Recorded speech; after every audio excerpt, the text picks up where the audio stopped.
What up? What up? What's going on, everybody? Welcome to the Church Guys post game show for today. This is the 8th of February 2024. New York Knicks tonight lose to the Dallas Mavericks. A very shorthanded New York Knicks team loses to the Dallas Mavericks tonight by a count of 122 to 108.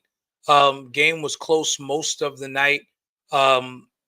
There's a lot to talk about here. Not really a lot from this game, other than unfortunately Isaiah Hartenstein left the game at halftime. Did not play in the second half due to his sore Achilles acting up. Um, but other than that, the Knicks did a lot of great things today, which we're going to talk about in just a moment. But before we get into that, let's get the housekeeping out of the way. As always, like, share, tag, comment. We want to hear from you. We're going to have a conversation with you tonight. The fans everywhere. So please like the post, share the post, tag somebody in the post, tag a Knicks fan, tag an NBA fan, someone who loves basketball, tag a church man or a church woman who loves sports, and join us tonight. We're going to talk some NBA. Super Bowl's coming up on Sunday. We're going to talk a little bit about that. Going to talk a little sports entertainment tonight. So it's a hodgepodge show tonight for as long as we're on. Waiting for the fellas to come on in. Just about to let me text and see if y'all coming. That's what I'm about to ask here. Y'all coming? So on today, the New York Knicks made some deals, but let's get the game out of the way. Tonight, the New York Knicks lose to the Dallas Mavericks 122-108. Tough loss for the Knicks tonight, given the circumstances. The Knicks were down to 8 active players today. OG Anunoby, we found out today, also has surgery. So just so much to cover today. So much to cover today. Jalen Brunson was out. So the Knicks ran out a starting lineup of Miles McBride, Josh Hart, Dante DiVincenzo, Precious Achiuwa, and Isaiah Hartenstein. And that lineup hung around for a good portion of this game. It literally took 39 from Luka tonight.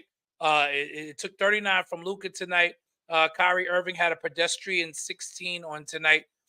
It really took that tonight. Tim Hardaway Jr. 19 off the bench for the Dallas Mavericks in a winning effort. But Dallas had to keep this. Jason Kidd had to keep their starters in the game literally till there were 2 minutes left because.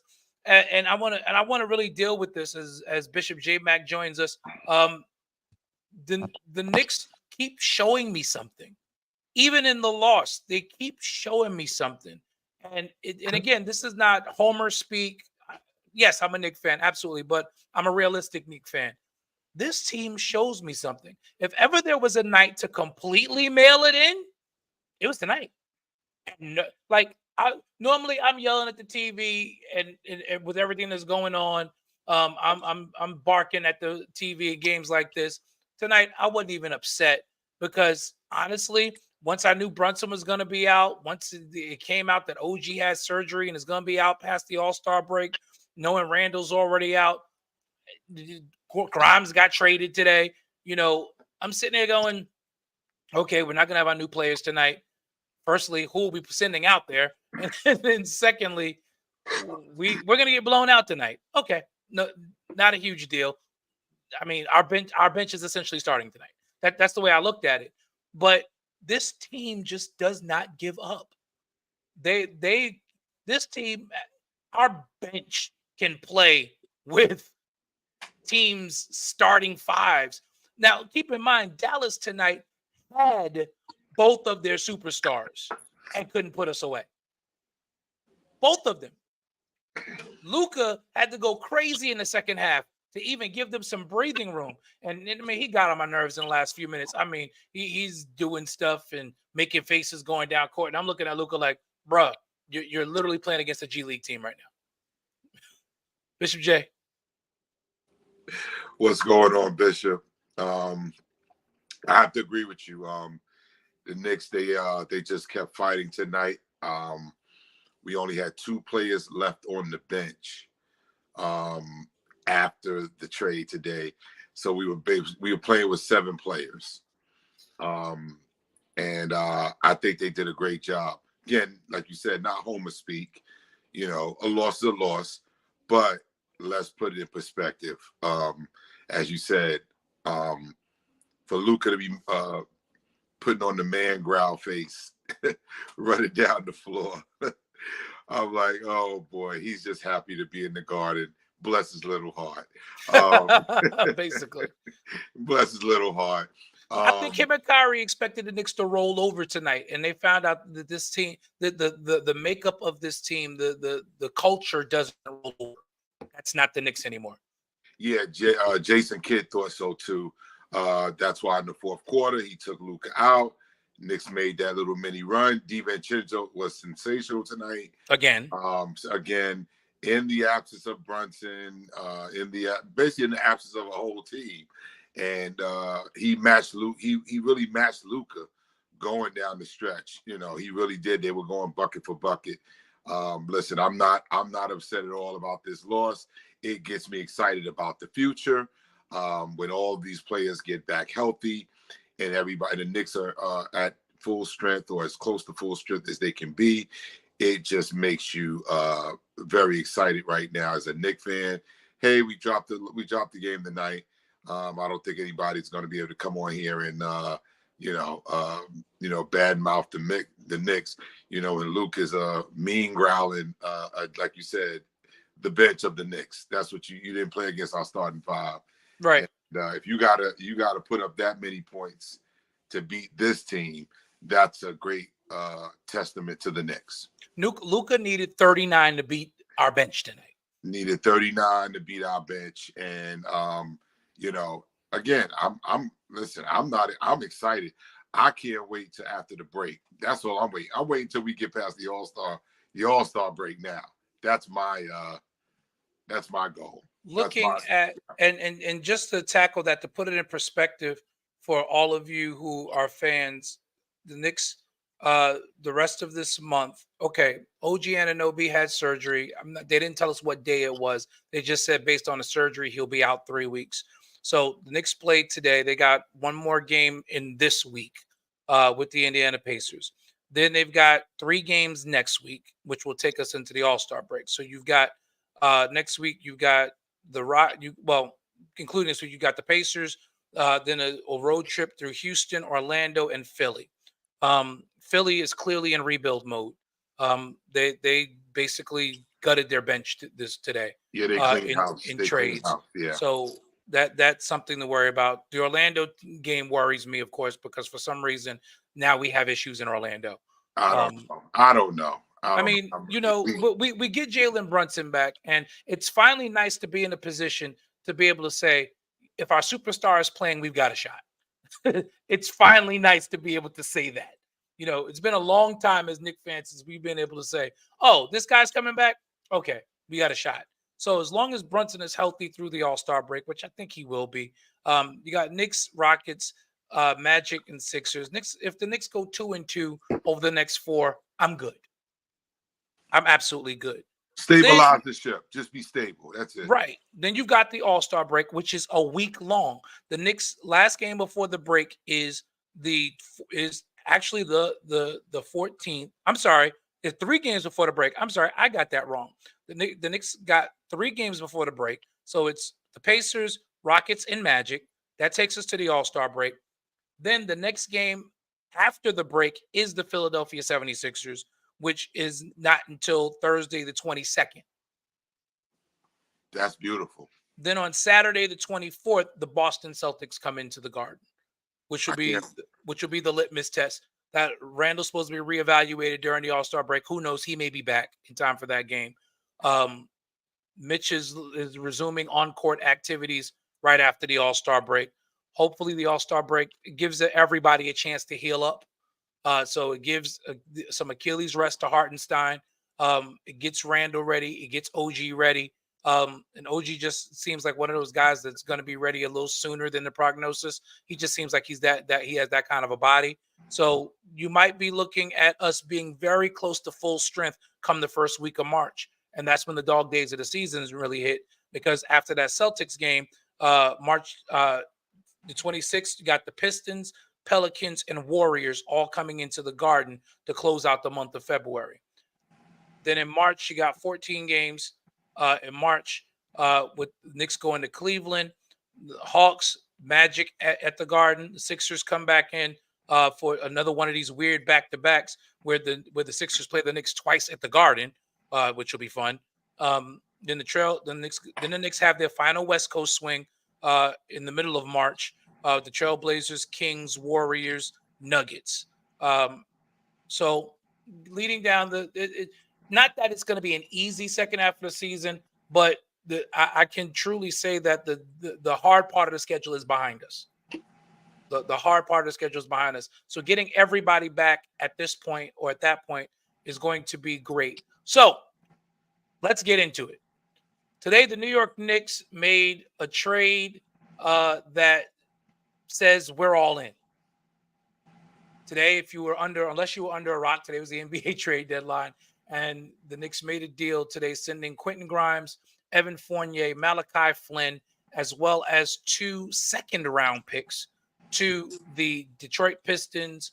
In return, getting Alec Burks, who makes his return to the Garden, and he's kind of a Tibbs guy as well. He'll make his return, as well as getting sharpshooter Bojan Bogdanovic from the Detroit Pistons. Great the move, Bishop J. Mac.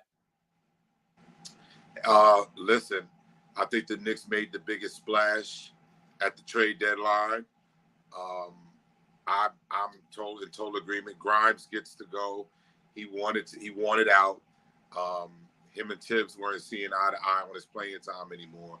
Fournier didn't play at all anymore for the last 2 years. Fournier going into this year, all of last year, Fournier was not a factor on this team anymore. Malachi, he just came in, this year in the trade. So he's on the move again. And the Knicks only gave up 2 second-rounders along with these players. I think it's a win. Bogdanovic, if I'm not mistaken, is a former Net. Is he a former Net? Did he play for the Nets before? Was he a 3-point shooter over there for them? Bogdanovic. Yes. He's familiar with the New York area. I thought that. He's familiar with New York. He played in Brooklyn, so he's familiar with the New York market, familiar with the New York area. Alec Burks, y'all already know how I feel about him. I've always been an Alec Burks fan when he was here. When we made that first playoff run against Atlanta that year, he was the one carrying the team in the playoffs when Randall was laying eggs every game. Right, you had him playing point because Elfrid Payton couldn't hit the side of a barn with his shot, and because Burks was going to play defense and make shots, Tibbs made him the starting point guard. I mean, it wasn't the best place for him, but he's obviously somebody that Tibbs trusts. Which is, if you're going to make this kind of run, you need those kind of players. You need players that the coach trusts and that will deliver on that trust. And these are two players. Bogdanovic he's not only a shooter. That guy, he plays hard. Mm-hmm. He plays hard. His pick and roll efficiency out of the pick and roll is really good. I think he's shooting I think you guys put up the stats. 59% on getting his own shot, 56% off the pick and roll, whether getting his own shot or creating a shot for somebody else. Yes, and listen, that's a great 50-50 split. You can't get – it's not too many players better than that in the league right now. So, and again, so those 2 players coming off the bench, I think you're looking at something pretty special, man. If we can gel, if the Knicks can gel down the stretch and bring it together, we're looking at a deep playoff run team, man. I don't want to jinx it. I don't want to say it, but because listen, we all know championships are not won on paper. We know that. Of course not. They're not won on paper, but Bishop. I think in terms of chemistry, the Knicks have the right kind of players for what they're trying to do. And, Kenny Smith said it tonight, the Knicks are going to have to be the Detroit Pistons of yesteryear in order to get it done. One superstar and then a bunch of dogs. And that's what they have. It's a team. It's Brunson and a bunch of dogs. It really is. It's Brunson and a bunch of dogs. And Brunson is a dog. He's a superstar, but he's a dog. So, he's a dog, man. And I don't remember a point guard like this. It's been a long time on the Knicks.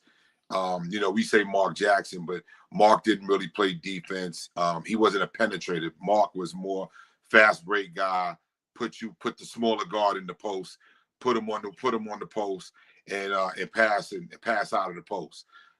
Brunson is strictly pick and roll. I'll beat you off the dribble. I'll post up. I'll get my balance off the spin move, and I'm going to square up and I'm going to hit the mid range. I'm going to hit the floater. And you've got to love what the Knicks did here. They addressed they immediately addressed a concern because granted, we know it was false, but a lot of teams were now saying, okay, the book on Brunson, especially while there's no Randall, is okay, let's double him. Now, what are you going to do when you've got Burks, DiVincenzo, and Bogdanovich on the floor at the same time? You can't double Brunson because they're going to beat you. It's going to be a problem. It's going to be a problem. Now you have 4 guys in your starting lineup that shoot over 40% from 3. Bogey is a problem from 3. And Anunoby coming back is a problem from the corners. Like, it's really going to be pick your poison now with the Knicks. I call it the short porch 3. Yeah. He can hit that short porch, man. It's like the short porch in Yankee Stadium. You hit a foul ball, it's a home run. It's a home run. It's all 314 down that right field line. That's all it takes. 314. Yes. So I call that the short porch 3, and OG has proven since he's been here that's his shot. He can make it. And even if you run at him, he makes it. He's so confident with that shot. So, and that is the difference. Taking nothing away from Quentin Grimes, who I think is going to be an amazing player in this league. He is an elite defender. He's the one I think we're gonna look back and probably miss the most, right? We'll probably end up missing Grimes the most. Yeah, we're gonna look back. I still look at that play on Jimmy Butler in the second round after Bam hurt him, and he got up on one leg and stripped Jimmy Butler like that. Don't get me wrong. I think Grimes has some dog in him. He's just young, and yeah, Overseer Allen, that floor spread is crazy. And the Knicks did so since December. The Knicks have gotten OG Anunoby, Precious Achiuwa, Bojan Bogdanovich, and Alec Burks without giving up a first-round pick. And listen, we had to give up the kids, but you know what? We took them as long as we could take them. We took them as far as we could take them. And here's the interesting thing about this, and you're like me, so I know you'll remember this. When the Knicks drafted the kids, and we were high on them as Knicks fans, people said, oh, y'all just Knicks fans. They're not that great. They were not high on anybody's board. Nobody cares about the kids. They're not going to be great. Look what it turned into. That means other teams did value the kids. And the draft and the front office got it right. Leon Rose and World Wide West have been playing chess the whole time. We're gonna get these kids. We're gonna develop them. We're gonna show their upside, and we're gonna turn them into players that we need to make a championship run. It turned into OG Anunoby. It turned into Burks and Bogdanovich. And to a certain extent, even though we signed him, it turned into Jalen Brunson too. Yeah, we didn't get him in a trade, but you know what I mean. It turned into Jalen Brunson. It forced the Knicks to go out and say, "Hey, we need a point guard. Who can we go? Who can we get? Okay, let's get Brunson." That's just it. They wanted Donovan Mitchell. They made the offer. Danny Ainge was acting crazy in Utah, so they pivoted. And that's what I love about this front office, because I actually believe that's what happened with the DeJounte Murray thing. Because all last night, all you kept hearing and all that was all over X was the Knicks are the favorite. They're going to trade deadline. DeJounte Murray's going to the Knicks. And I think Atlanta was believing their own hype and trying to ask for more, and the Knicks pivoted. Like, we have a plan B. Right. And our plan B is going to be and the type of player, the type of front office the Knicks have now, and I can't believe I'm saying this, the type of front office we have now, we're saying to everybody, our plan B is just as good as our plan A. Yeah. Yeah. Our plan B is just as good as our plan A. So you go ahead and you want to, we're not the old Knicks. We don't panic. We don't just throw. We don't throw everything. We don't give you everything for your scraps. We're not the old Knicks. This is the Leon Rose, Worldwide led West. Knicks. Yep. Worldwide West. This is the Knicks team we have now. And no, we're not going to panic. We're such big dogs. We not giving up first round picks. We getting what we want and only giving up seconds. We still got first. This front office is giving me Dave Checkins vibes. I'm getting excited. Ernie Grunfeld, baby. Because those were the last two front office guys that we had that you had confidence in, that going into a trade down on an offseason, they were going to make this team better. Yes. Because they always did. They all when it was decided they needed to get some people around Patrick, they made some deals. They went and plucked John Starks off the scrap heap. They went and got Anthony Mason out of overseas by way of Queens. They were doing August Martin High School. They went and, right. They went and got guys that you didn't. They made deals for guys like Marcus Camby that you didn't see coming. Anthony Bonner. People forget. Go down the line. Go down the line. You forget they got Marcus Camby in his prime. Marcus Camby was in his prime. When people thought that Marcus Camby was a bust, and the Knicks brought him in and he revitalized. We would call it, the Garden was called Camby Land. I don't know if anybody remember that. Yes. Camby Land. Yes. I mean, even down to that 93-94 year. Remember, we started the season with Doc Rivers as our point guard. He went down with that injury and tore his ACL. They would have got that cover. Listen, and don't forget they tried to get Isaiah. Yeah, they tried to get Isaiah. That's the front office we have. See, Knick fan, these people that don't they talk about us. We real Knick fans here. Yep. They tried to get Isaiah with a hurt wrist. Isaiah said, I'll give y'all an answer in 24 hours. And Isaiah declined. He said, no, I'm going to retire. But listen. But then they pivoted and they got Derek Harper in his prime. Got D Hop. How did you get Derek Harper away from Dallas? Like, Derek Harper was an all-star point guard. You got him in a mid-season trade for next to nothing? D Hop, baby. And he would have been he was going to be the finals MVP if the Knicks would have won. Yeah. Everybody forgets that too. Yep. He would have been drafted a Hubert MVP. Davis. People forget you had Rolando Blackman on your bench. Ro Blackman was coming off your bench. Coming on. Charles Smith. Yes. As much as we talk about Charles Smith was an all-star with the Clippers. So Charles Smith was coming off your bench. This is a former all-star. Like that front office until now was the greatest front office probably in Knick history. Yeah, we after that we never could get a good front. And like you said, until now, Leon Rose and thank goodness for him sticking around. Wonderful job. Give him an applause for the work, for the job he's been doing.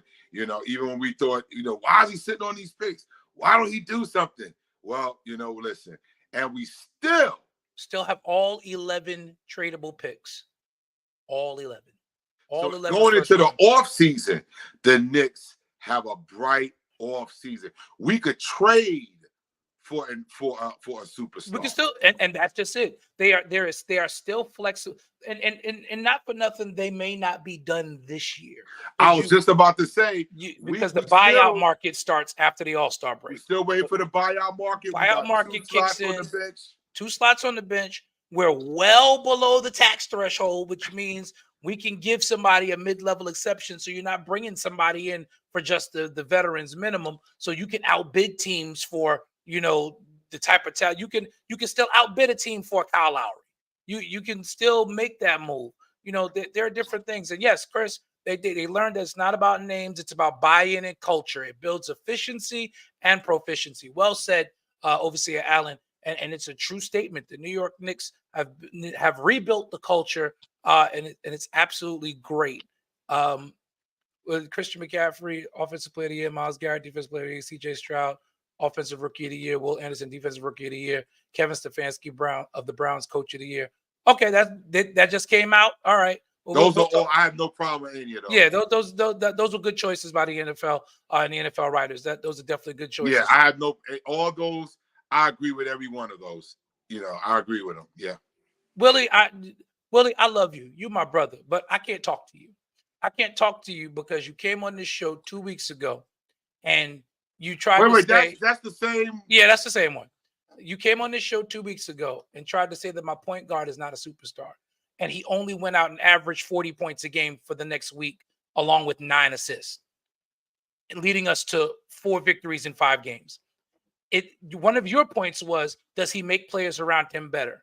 He makes everyone around. Then okay, then I definitely can't talk to you no more because you don't watch basketball. You don't know nothing about basketball at this point, bro. I love you. You're a great bus driver. You're a hell of a podcaster, but you don't know nothing about basketball. I can't take you seriously no more. When Kendrick Perkins and former NBA players who played with superstars are saying, "Yo, Jalen Brunson's a super," when Kenny Smith and Charles Barkley are saying, "Yeah, he took the next step." When Kevin Garnett and Paul Pierce. Kevin Garnett and Paul Pierce are like, and yo. you know how those guys are very, very picky. And These not to guys, mention, they're Pierce is a Celtic. By trade, he's a Nick Hater. He gives props to Brunson. He does. It's like, you know, but again, you know, it all goes back to this. He just got shooters today.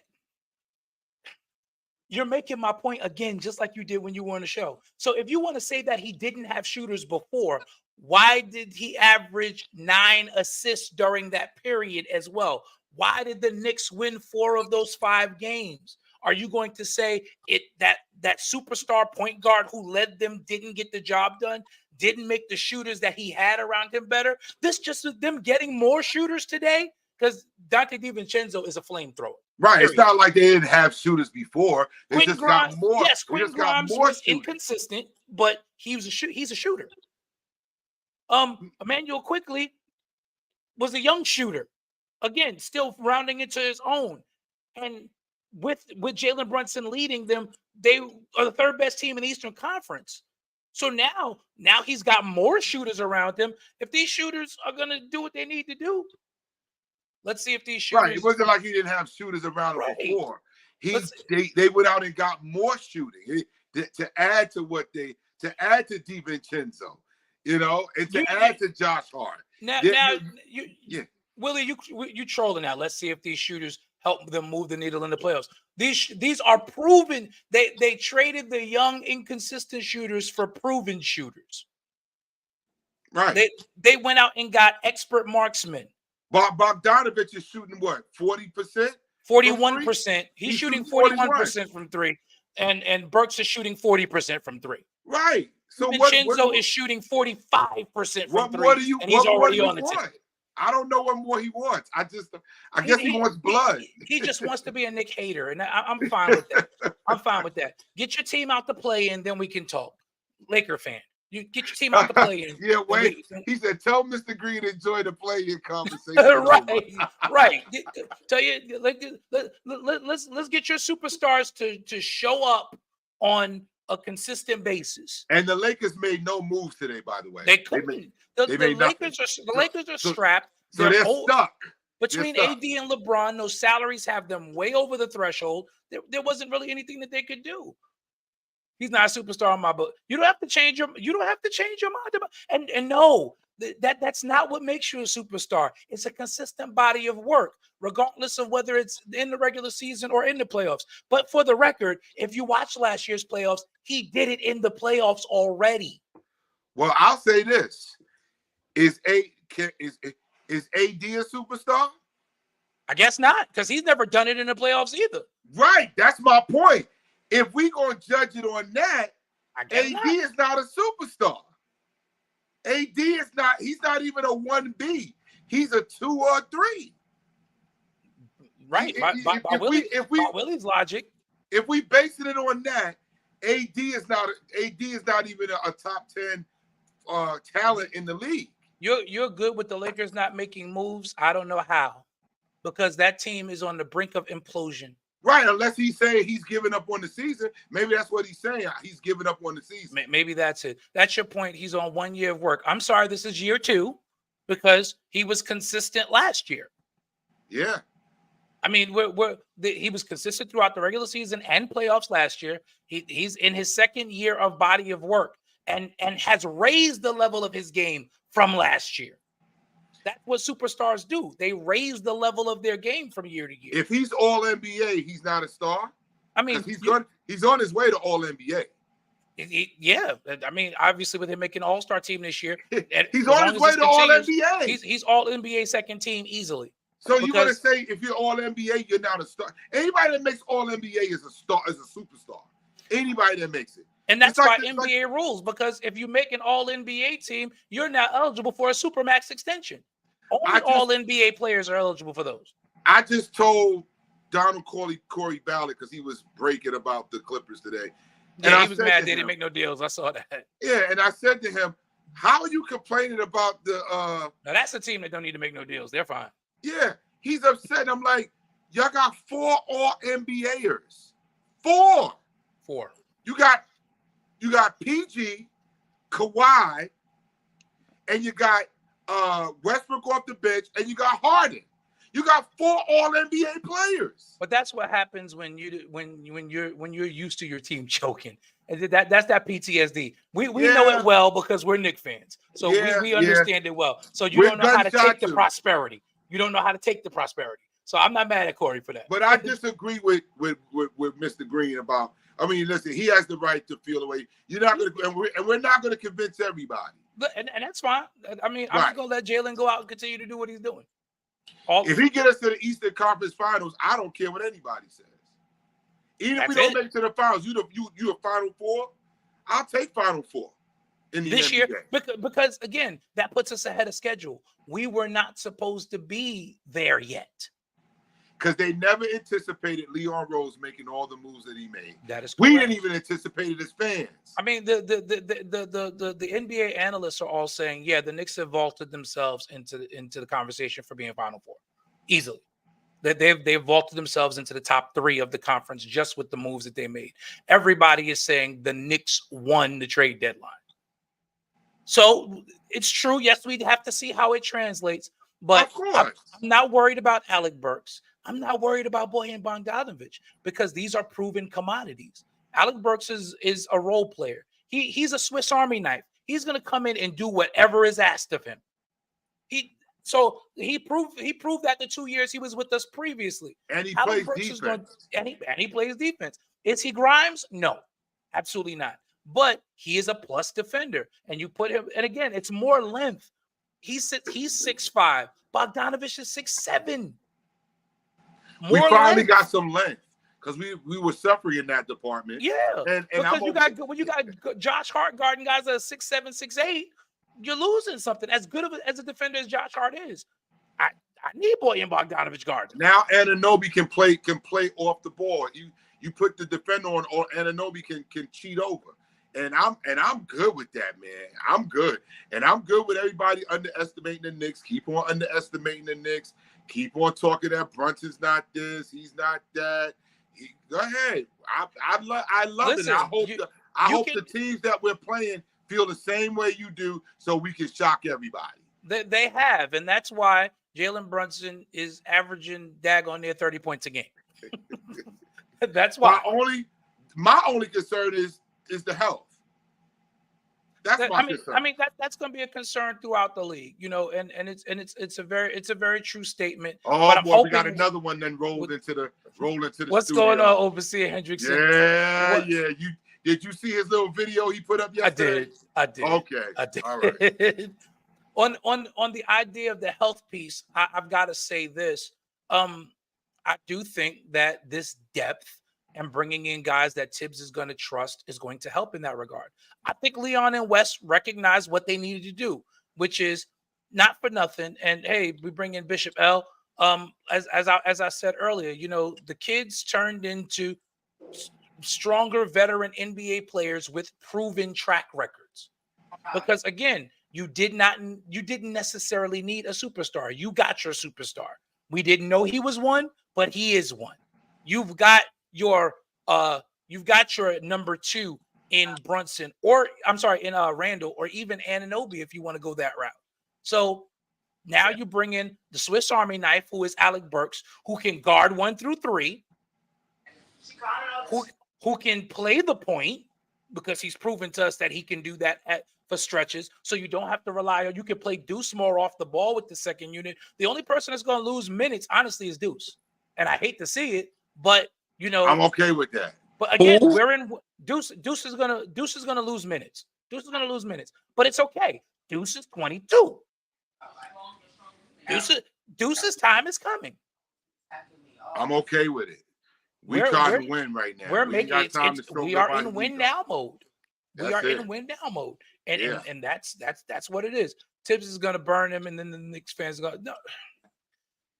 Willie, go figure out why LeBron and AD are sitting out every other game. Go figure out why AD does not want to be an alpha on a team that LeBron is trying to hand him. Go figure out why they're trying to get Darvin Ham fired by sitting out certain games and losing to teams like the Charlotte Hornets on games they should have won. Figure that out. They lost to Charlotte last night? They lost to Charlotte. Like, I don't get your team out to play in before you come over here talking. Get your team out to play in. Nobody's making excuses. These Knicks fans over here, I don't care what other people do, but we have never made excuses about anything that is going on with our team. If we feel like Tibbs is screwing up, we kill Tibbs. But when Tibbs is doing what he needs to do as a coach and doing good and making adjustments, we praise him. That's what it is. Ultimately, it's going to boil down to, yes, him making adjustments. It's going to boil down to Julius Randle being better in the postseason, which, again, more shooters around means less double teams for Randle, too. And I'm sorry, those Knicks teams that lost, I'm sorry. Did we lose to the greatest player ever? Back in the 90s, weren't we losing to Michael Jordan? Michael Jordan. The one year we got to the finals, we lost to the best player, not named Michael Jordan, Hakeem Olajuwon. Oh, I'm about to say, he's a top 75 Hall of Famer. And then in 99, we lost to the Twin Towers. The Twin Towers. Without Patrick Ewing. With a hurt Patrick Ewing and no Larry Johnson. We did not have our starting front court in that series. Larry played, but he just. That's what I said without Larry Johnson. Right, because his back was done. His back was absolutely done. And Duncan was shooting right over the top of him. Yeah, Larry Johnson was listed at 6'7". He was really like a Charles Barkley 6'5". Like, I mean, I said that last week, and y'all disagree with me. I said if he do that, then I salute him. Then get ready to salute. Get ready to salute, because I think Jalen Brunson is going to carry this team. Who's we? Jason? What is over? Yeah, who's we? Jason. Who's we? We don't speak French on this show. I want Butler. Butler, did you see that video yesterday? Okay, yeah, you did. Okay. Does the team constructor bring a chip to New York? Yes, Willie, they can. You saw that video yesterday? Jason's video. I saw it. Okay. I just want to know. I'm a little concerned for him because I've never ever seen him this torn. Betwixt in between. Torn between two opinions. Double-minded man is unstable, Jason. He's one of my best friends. We are church guys like sports, so he's one of my best friends, and I've never seen. When I watched that video yesterday, he looked so disheveled. Yeah. Yes. And I said, wow. And the only thing that I could do, I just keep responding, he's bored. But he hates he hates that. He hates that. He's very well, y'all didn't see my comment that I put underneath. He says, I said, you're not torn, you're in denial. You're in denial. Right. Just come on home, Jason. Come on. You in denial. Yeah. You know that Boston team ain't going nowhere. You know the Knicks gonna take them 7. I almost want to receive him back into the fold because I know he is my brother. We're not gonna take him back. We're not gonna take our brother back. Jay, like, look at that. We gotta take our brother back. We gotta take our brother back. That video is a kid crying out in aisle 9 at Toys R Us to get a Decepticon. Well, listen, he don't want to be a Toys R Us kid. That's his problem. Willie, addressing your comment about our superstar playing the night your Lakers came. Yeah, and both of your superstars played after sitting out the previous night. Our superstar played 40 minutes 2 nights prior, while yours sat out against Boston. And y'all So beat us you short-handed. you came to New York fresh, and you beat us when we were shorthanded. Bishop D'Lo, can you do me a favor? Because we addressed this the other night, but since he wants to come on, can you just do us a favor? Can I say it? Can I say it?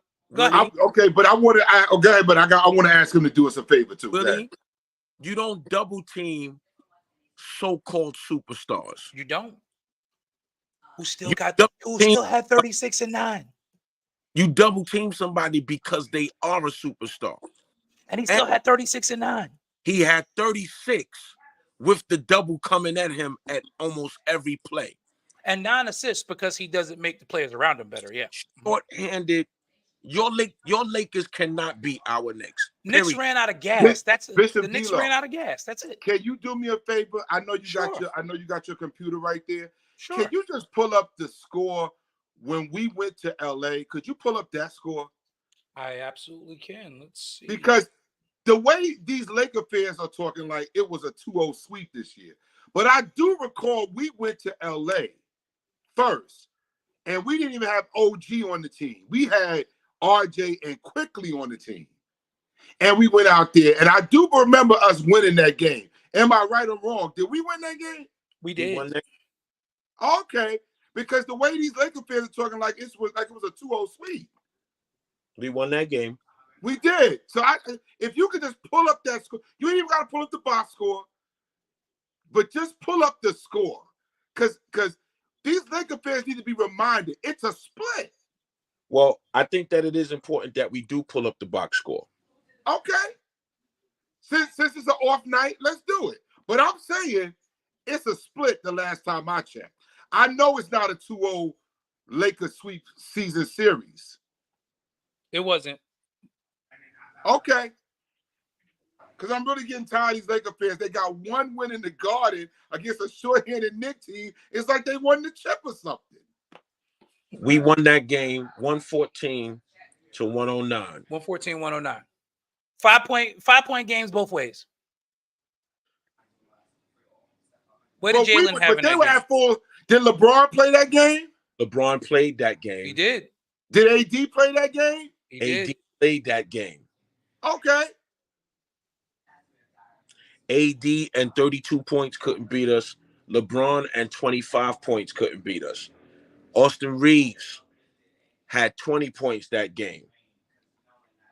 And that's a game where we don't have this squad that is made up right now. We don't have OG. We don't have the trades we made today. We have the team from last year. That's the team we go in there with. This Laker team can't beat this New York Knicks team. This New York Knicks team currently constructed the way that it is, this Laker team can't beat it. And it would be even a case to say that this. Oh, Jalen Brunson had 29 that night, by the way. Oh, so he was one shy of 30. Okay. 20. How much did Randall have? He had 27. 29. And how many rebounds? 14 rebounds. How many assists? Because he always played with a triple-double. He only had 3 assists in that game. Oh, only had 3. Okay. 29 for Jalen, 27 for Randall, 12 for Barrett, 20 for Quickly. Mm-hmm. Yeah. And these are the Lakers we talking about. This great Laker team that Willie Green keeps talking about. Yeah, they're playing Lakers.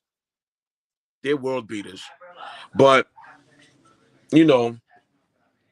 last week he was hoping for the door to come back to New York. Let you in, but we ain't never ran from nobody.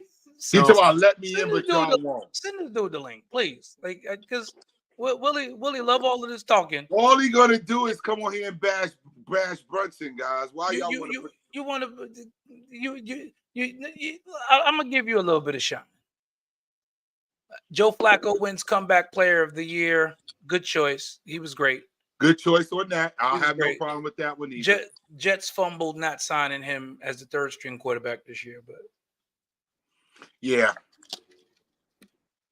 Jets fumbled that one. They better get a good backup going into next year. That's all I gotta say. Yeah. Yeah, they They need a better quality get that. veteran backup They- who can play in Hackett's offense. Yes. Because I want to trust that the Achilles is healed, but I just don't know. Exactly. And they got to draft some offensive line help in this draft coming up, man.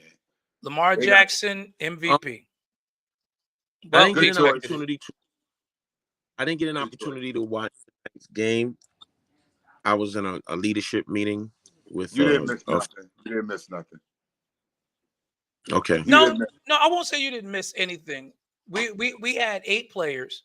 Hartenstein's Achilles got sore, so he didn't play the second half. Actually, 7. Remember, we only had 2 players on the bench. No, we had 3. It was Jacob Toppin, what's that kid? Charlie Brown, Who's in the and- dunk contest?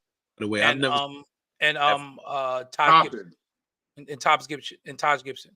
I've never Yeah. seen Jay dunk ever. How's he in the dunk contest? He dunks like his brother. Really?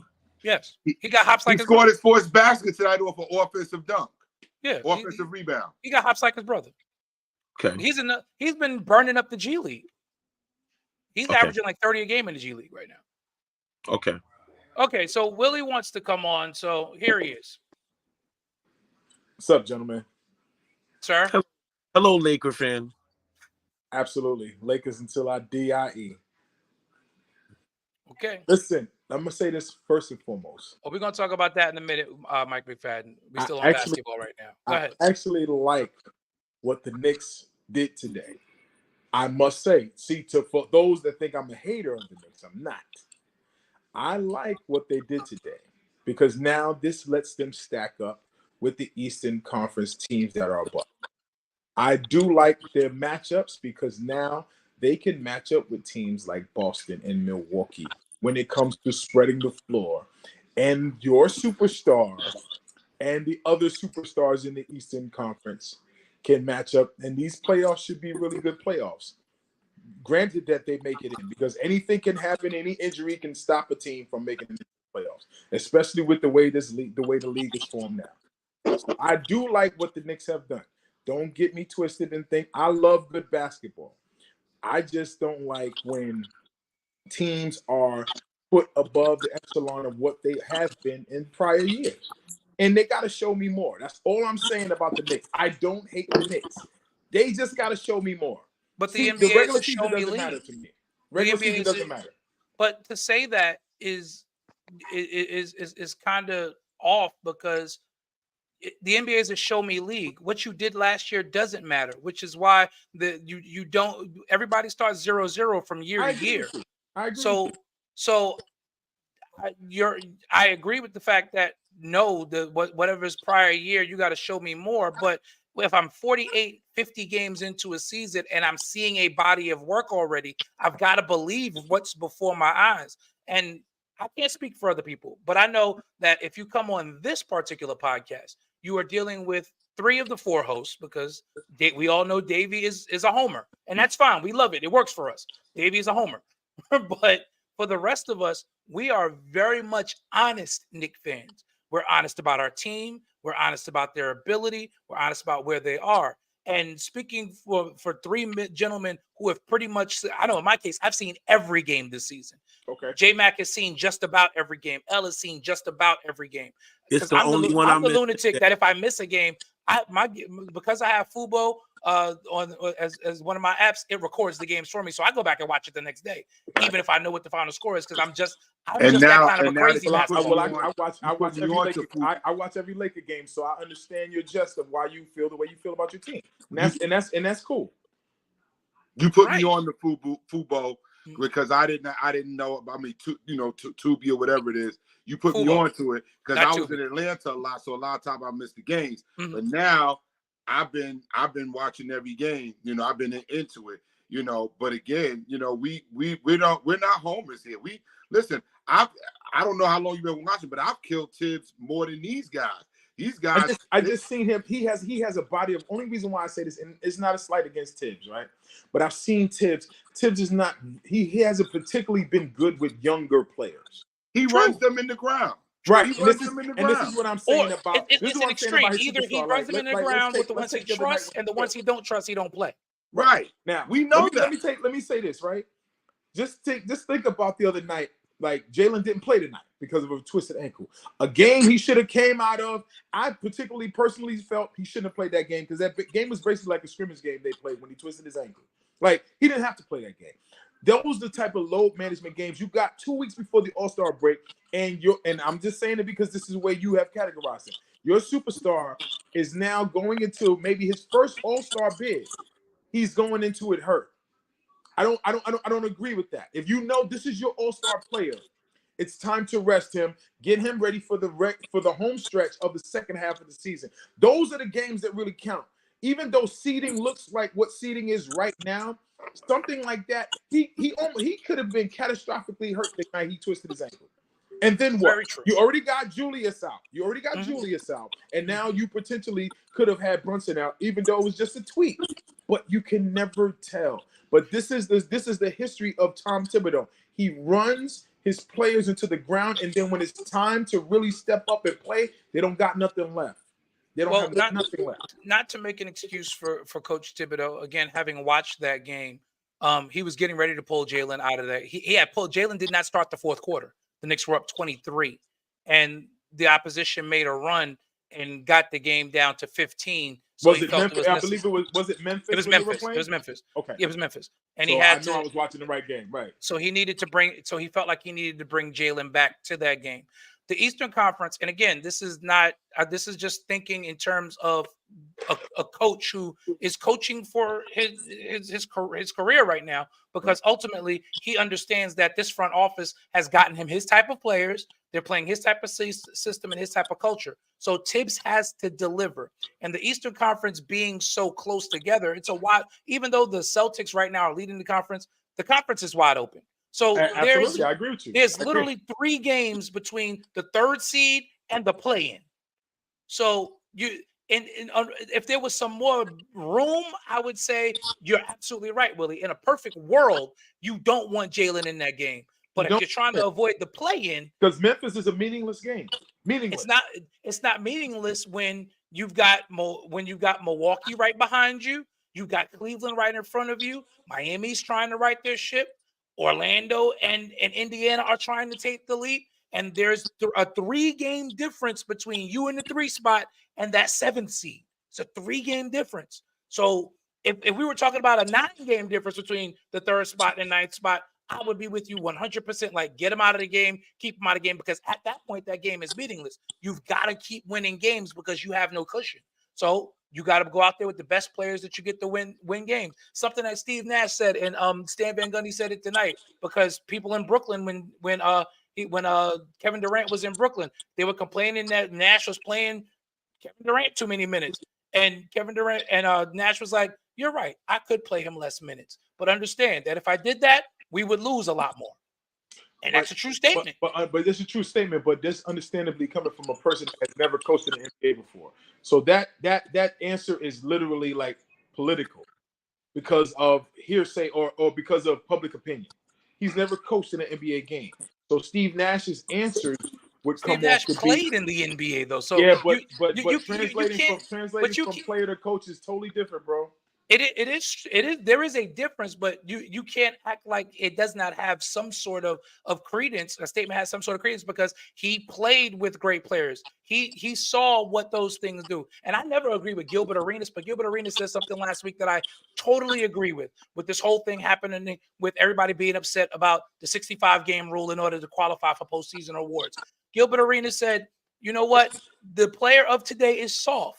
This is a guy who kills the 90s players. He said, but I will give them one thing. Those guys went out there and they played 80 games a season and their bodies were conditioned. Now we've got all of this load management and it's actually making players weaker.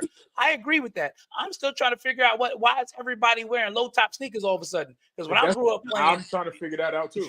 I don't get this. Because we all wear high top. You can wear low top sneakers when you ain't got to play hard. Every play, because you're not putting pressure. You want load management. In the 90s, you was playing hard every play. There was no taking no playoff in the 90s. Nobody took a playoff in the 90s. Nobody. I'm not talking about games. I'm talking about plays down the court. Every play, the players played hard. You notice there was no such thing as a low top Jordan until they started going with this retro garbage. There was no in the original incarnations of Jordans, there was never a low top Jordan. Never. Because they were basketball sneakers. Like I think I never agree with Gilbert Arenas, but I so agree with that statement. The culture has changed. It has. And it's fashionably correct to wear something that is marketable to kids. Now they're gonna mess up a lot of ankles and a lot of knees out there. But Salad just said that these kids don't care about their ankles. Right? Yeah, come on, yo. Yeah, they don't.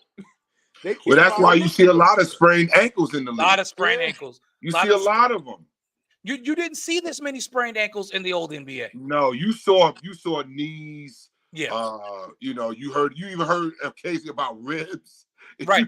If there was a leg injury in the old NBA, it was never an ankle. It was an Achilles. It was an ACL. It was an MCL. Yeah. It was stuff that you're not coming back from that. Or more microfractures. Plantar fasciitis. That's what you heard about. Yeah. Ankle sprains are the thing. That's your instep. So listen, these guys. Trust me, my brother. I've dealt with Achilles injuries as a basketball player. It's nothing to cheer about.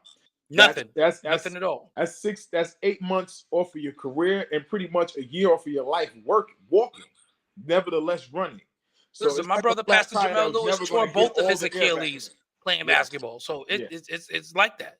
Yeah. And I felt like he was on crutches forever. Yeah. And he wasn't even an NBA player. I tore mine playing in the 30 and over league. Tore it right up. And it's 10 weeks in a cast, 15 weeks in therapy. You talking treadmill, you talking everything. Things that I hadn't done since I played in high school. Mm-hmm. You got to rebuild that tendon. Got to rebuild it, yeah. And it still gives you problems till this day. So anybody with a torn Achilles can never say, I'm fully recovered. You'll never be fully recovered from that. Unless you're Aaron Rodgers. That's another story for another day. I don't even want to talk about that. Maybe he get a 5-step drop this year instead of 4 steps. Well, they're gonna have to get him an O-line that's gonna get him that kind of time, but we'll see what happens with that. But I like those picks for the NFL honors. And there he is. There's my brother, Pastor Jamel Lewis. He said, bro, most definitely still gives me issues. Yep. He tore both of his Achilles playing ball. So, my brother tore both of his Achilles. So it's not a game. Not a game out there, man. I keep saying I've not ever agreed with Gilbert Arenas until that one point. Right. Because I really do feel that at this in turn, they want to talk load management, but their bodies are not conditioned for the rigors of a full season. And that's why there are more injuries now, because y'all are not playing. Take off the summertime, don't play. It's take off this and don't do that and don't do this work and don't go back to the gym. And you can't do that. Listen, NBA players play charity games. I can agree with Gilbert, but I have to begs a question about Gilbert Arenas.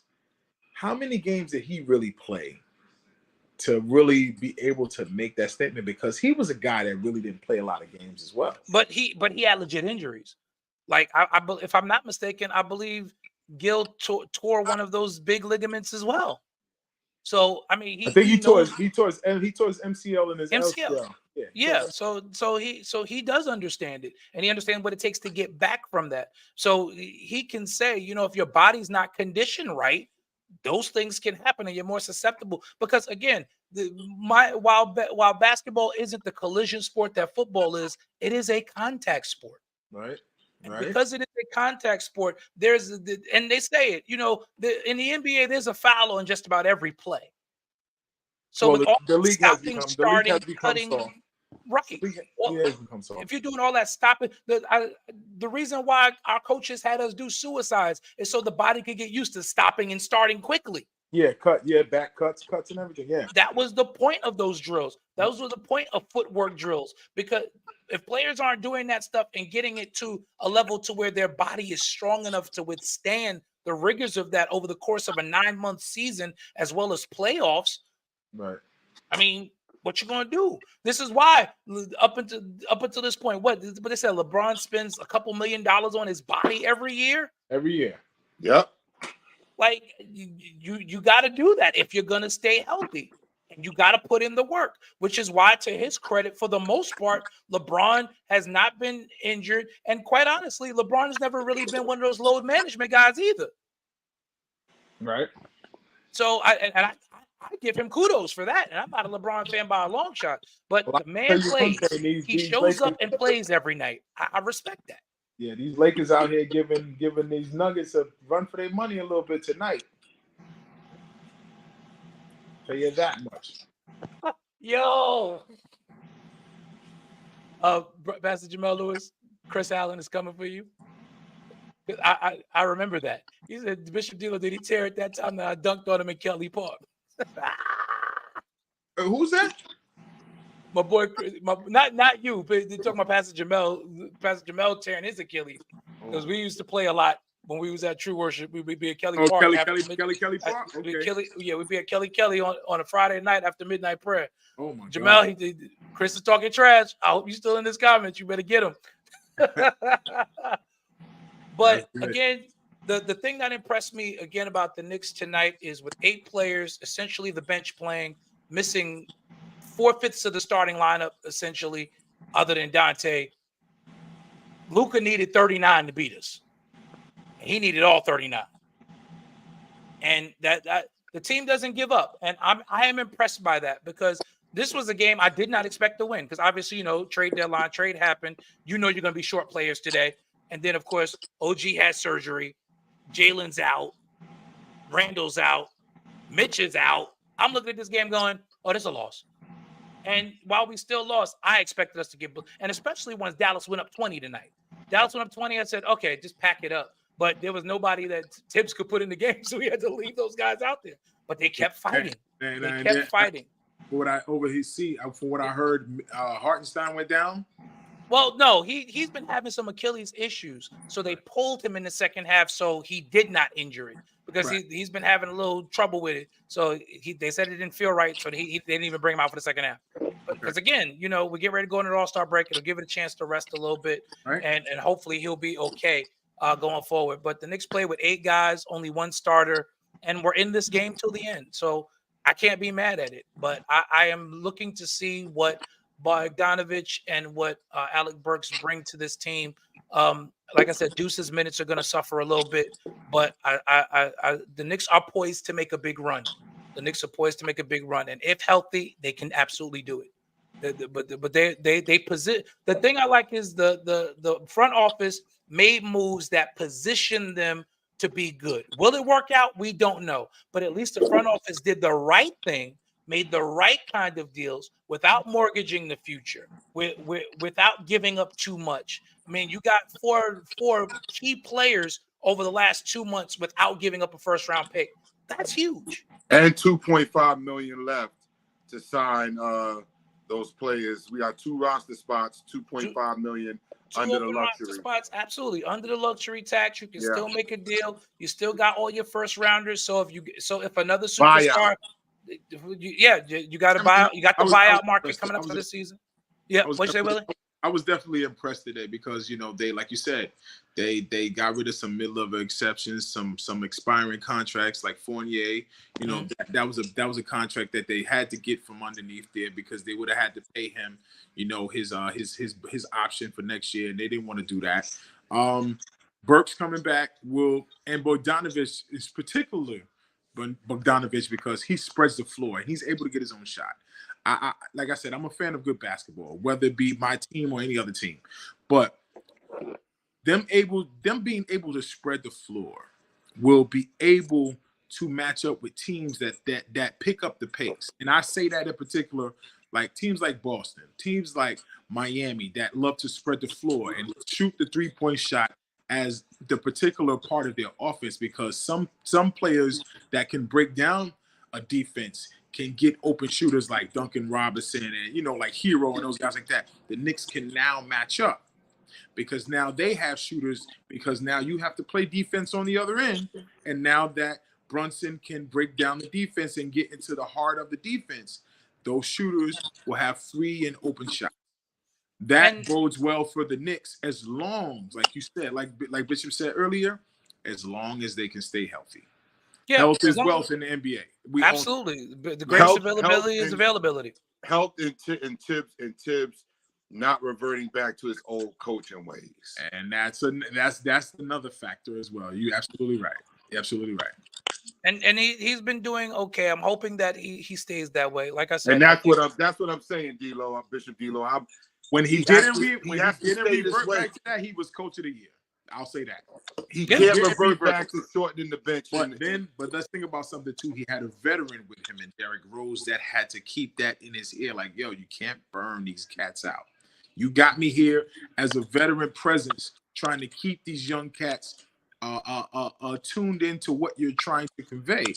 But if you go back to the thing, like Karl Anthony Towns, for me, when he had him, I don't understand what happened with that situation, but he had a bona fide superstar and he did nothing with him. So him coming to New York, I think, and for me being honest, this is his last stop.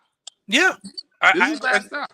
And that was my point earlier about keeping Jalen in that game against Memphis, because he recognizes he's coaching for his career at this point. So he's got to win games. Without wins, he's not going to have another opportunity. And if they don't make it to the Eastern Conference, I think they're gonna get rid of him. he has to get out of the second round. He has to. He can't absolutely has to get out have of the another second round exit. I said if Jalen Brunson can get them to the Eastern Conference Finals, then I'll salute your man as a superstar. Until then, Okay. he's gotta. I'm Fair. real on y'all show. That's Fair, fine. Until then, fair. When the Knicks clinch their second round series on that post game show, we will bring you on so that you can I will call him. give him the salute. I'll say I've been down on you, but now I can't. We'll even allow you to say it pains me to say it.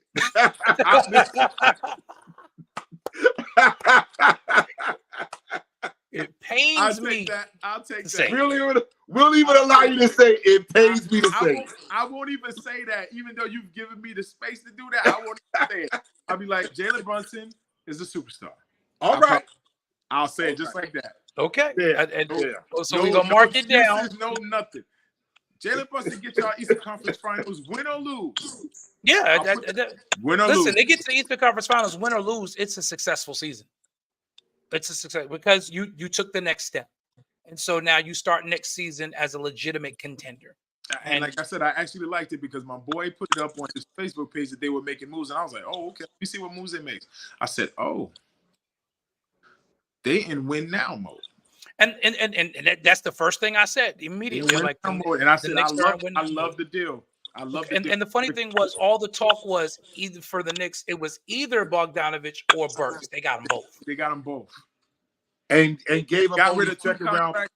Only thing, Quentin Grimes, but I said, you know what? Quentin Grimes is going to a young team, Detroit. They rebuilding. So Yeah. that's a good place for him. Because It's a he's good going place to for be with Cade Cunningham, and they got a two-guard alignment there that they can play off of. So he'll be fine. And I think it's important to have that veteran presence, because now, even though the Knicks timeline is, and that was the other thing that most people aren't even talking about, even with the addition of Bogdanovich and Burks, who are not long-term solutions, Right. because their core is still young, the timeline is still intact for them to contend for years to come. Because you got Brunson, 26. You got Randall, 29. You've got OG, 26. Your core is still in prime age. Yeah, but So- the real adjustment is for Bogdanovich, not for Burks, because Burks has been Yeah, in the system. because right, this is the second Burks has time. been So, in the system already, so he's Yeah, going to he's pretty much coming know in the really X's and knowing. O's when he walks in the door. but I think Burks will be able to help him with that because he's already Right. familiar with the system. They're probably on the plane talking about it now, heading Right. into New York to get ready for Saturday. Like this is what coach is going to expect Because of you. This is what you're he'll going to come do. into some freelance sets, and then they'll work his way into the book and find some easy spots for him. I think he'll probably be a corner guy, like Bogdanovich is a guy. You stand him in the corner, he's going to knock down. So That's a knock. But like you said, the great thing about him is he can get his own shot, and he's the NBA leader in 3-pointers above the break as Right. well in percentage. He's Knicks- shooting the like Knicks will- 44% the Knicks will from above the break. the Knicks will bode well with him with some reverse action and some Oh, yeah, off the absolutely. top of the key. If Brunson can break Some down a pick and defense, pop with reverse him and action, Brunson. he's gonna do well. And definitely some pick and pop with him and Brunson, where he can set the screen for Brunson and pop back out to that 3-point line. And the trailer three, he's good at that trailer three on the Yeah. break. He's so good at that. So that's good. That's what's gonna be needed. And that was the other thing I saw tonight. Burks is another ball handler with him and DiVincenzo. So that will take Brunson definitely off the ball, and that could pay dividends come playoff time. Absolutely. Come playoff time. Because Absolutely. right now they want Brunson initiating the offense right now. And the Knicks only gave up 2 second-round picks. They gave up no first-round picks for this deal. Right. That's good.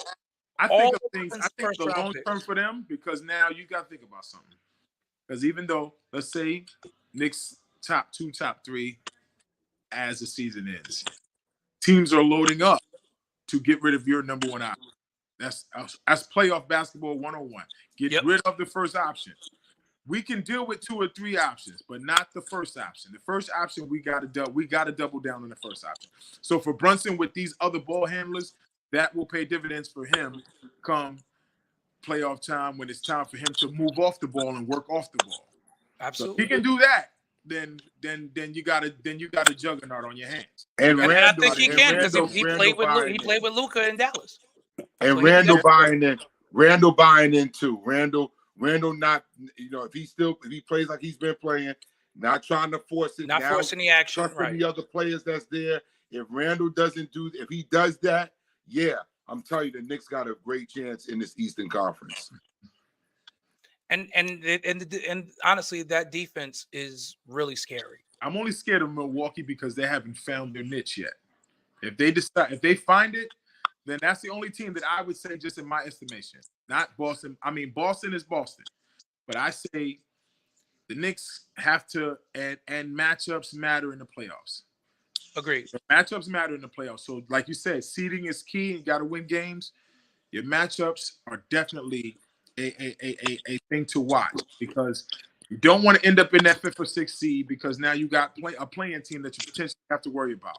And play-in teams, and I'm only using my Lakers as an example. Miami too can get hot. Miami last year is a perfect example as well. They can get hot. And Jimmy Butler knocked out the Bucks. Rough shot over the playoffs. Butler knocked out the Bucks. He knocked out the Bucks last year. I was just gonna say, Chris Allen, Middleton is one of the keys to Milwaukee's success. He can't stay on the court. Yeah, Middleton can't stay healthy to save his life. Yeah. All the talent in the world, the man just cannot stay healthy. He started like Kawhi Leonard. Not a 1-year process. Your knee is it creates your lateral movement and something like. And he's a shooter. He needs his knees to cut off and get off the ball so he can have space. So for him, I can't even, I'm not making excuses for the guy, but right now he's still not 100%. He's still not. And for him, that's a 2-year process at least. He was hurt last year in the playoffs. He tried to come back. It did not work. So I say if they give him another year in Milwaukee, that's being safe. That's being a safety net for him. But if he doesn't come back next year at full strength, ready to play, he's on the block. He's on the block, and they're going to move him. They're going to move him because they can't deal with that big contract of his as well. But they just gave him an extension the year after they won the finals.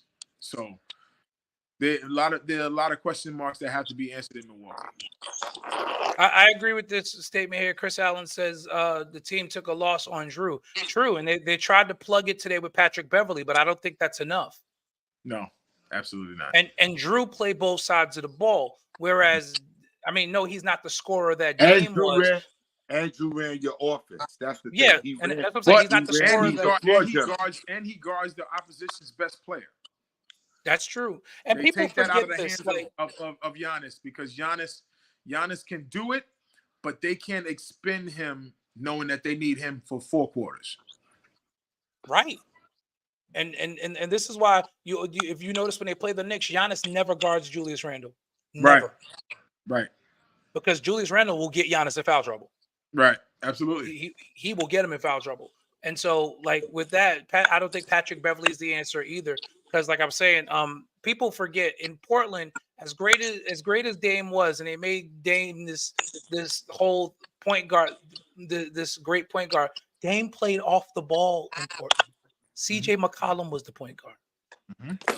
But again, those of us who know the game know the difference. CJ McCollum was the point guard on that team. So you brought Dame to Milwaukee to be your lead guard That's not.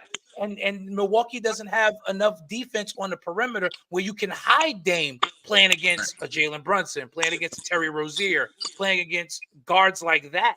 You can't hide Dame, and he gets exposed having to guard other elite point guards. He gets exposed on the so yeah, he's gonna get you 30, but he's gonna give up 30. Yeah. It's going to be a wash. Yeah. And so so that's why Chris Middleton is so important, because again, and especially in a series against a team like the Knicks where you've got Jalen and Julius. So at those two positions, those guys Giannis and Randall are gonna cancel each other out. Only Jalen- question mark I have for your Knicks, even with that being said, as far as matchups, I think you guys are really gonna miss Emmanuel quickly come playoff time. That's the only thing I say. That's the only thing I'm worried about. I think that guard play up top, because everything else is either two guards or threes. Like you guys, and that's why I wanted DeJounte Murray initially. That's why I wanted DeJounte Murray, because that would be that lead guard to run with the second unit. Because Tibbs is only going to play 9 guys anyway. So basically, whoever plays the 2 is going to run with the second unit. Right. And so you would have DeJounte Murray being that, because obviously he's not going to be a primary scorer playing with the starters. So his time to shine would be running with that second unit. If we were coaches, I would say if Tibbs is a smart guy, he would switch Josh Hart to that 2 position that DiVincenzo is, and let DiVincenzo run the second unit, because he's capable of doing that. That makes sense, but I feel like he's going to probably use Alec Burks in that slot now. I mean, he can, because they cancel each other out. They cancel each other. Yeah, I definitely think that.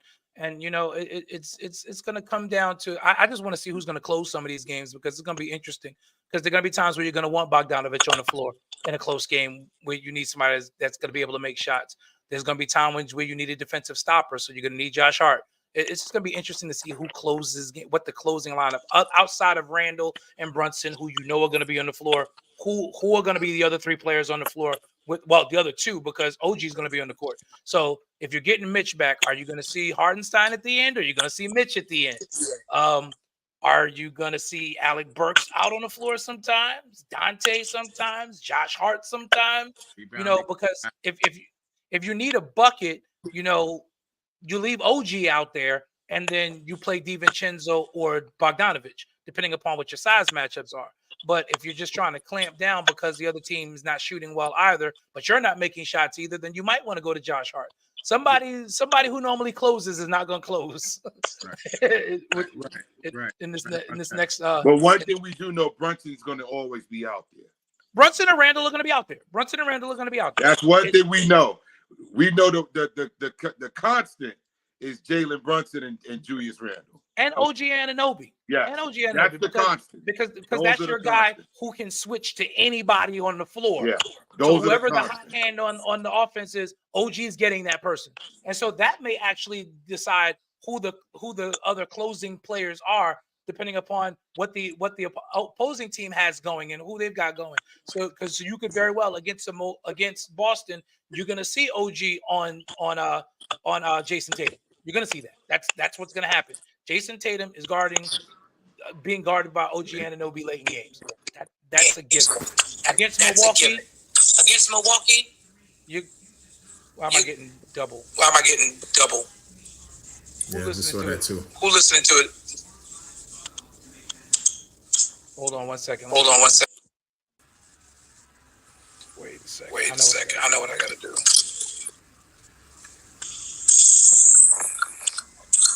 David Wright is getting ready to join us in the car. Hello? Boy. Okay. I'm still getting double. The real guys are here. All the other what happened to L? I'm surprised L is gone. But L was kind of all over the place today. Okay, I hear you. Wait a second. I gotta DW3. Keep going, Pastor J. Yeah, so I just think the Knicks are in a great. Oh, I'm getting an echo too. Just a little bit. I'm getting a little bit as well.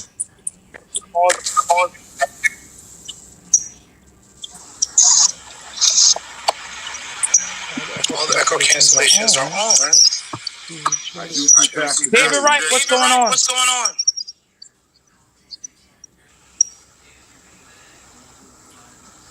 Pastor Dave.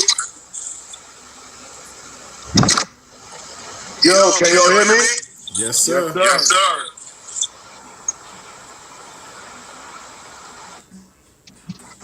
We can hear you.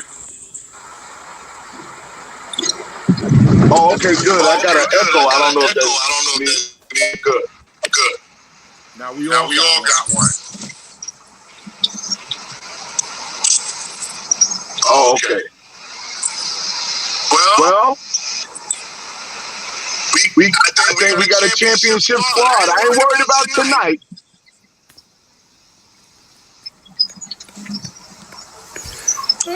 But I believe we have a championship squad.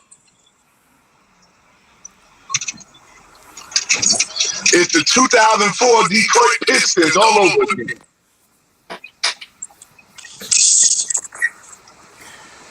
That's what Kenny Smith said.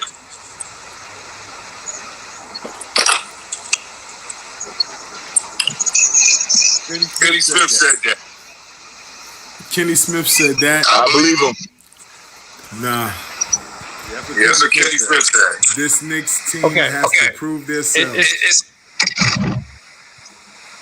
They have to. It's prove got to be themselves. one of you guys because I just went through all of it.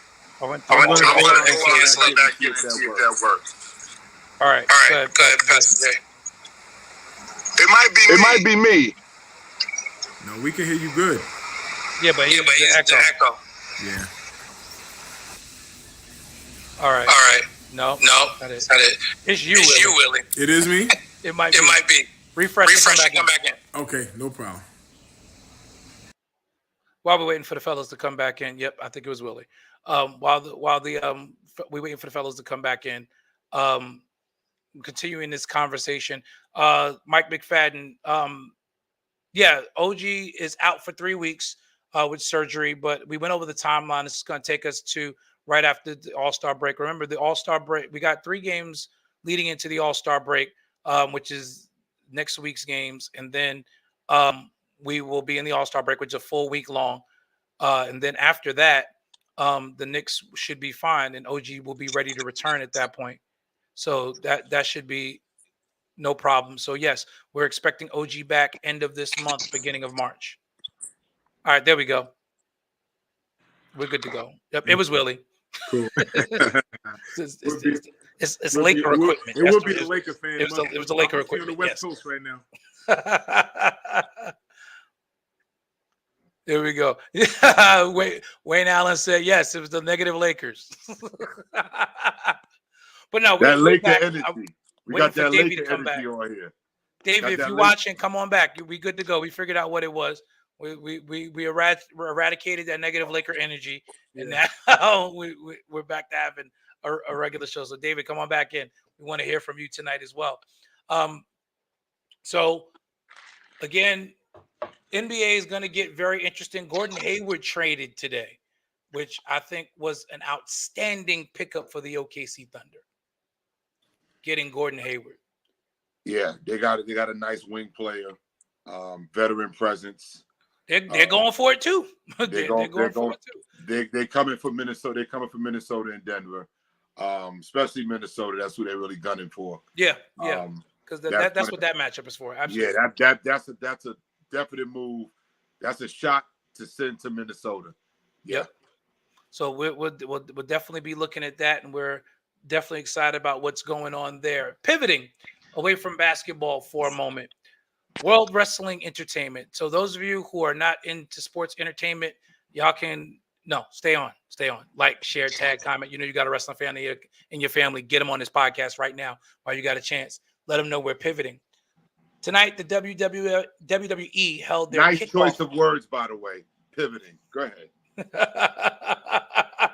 I was getting ready to go there. We got sponsorship from them. Oh, yeah. I need a WWE. Listen, I'll take WWE's money. Snap it to a Slim Jim. Snap it to a Slim Jim. Oh, yeah. So tonight, WWE had their kickoff for WrestleMania, the WrestleMania season, as they call it. We're 58 days away from the Showcase of the Immortals, as they called it, on April 6th and 7th from Philly. And tonight at the press conference, I felt Attitude Era. I felt Attitude Era tonight.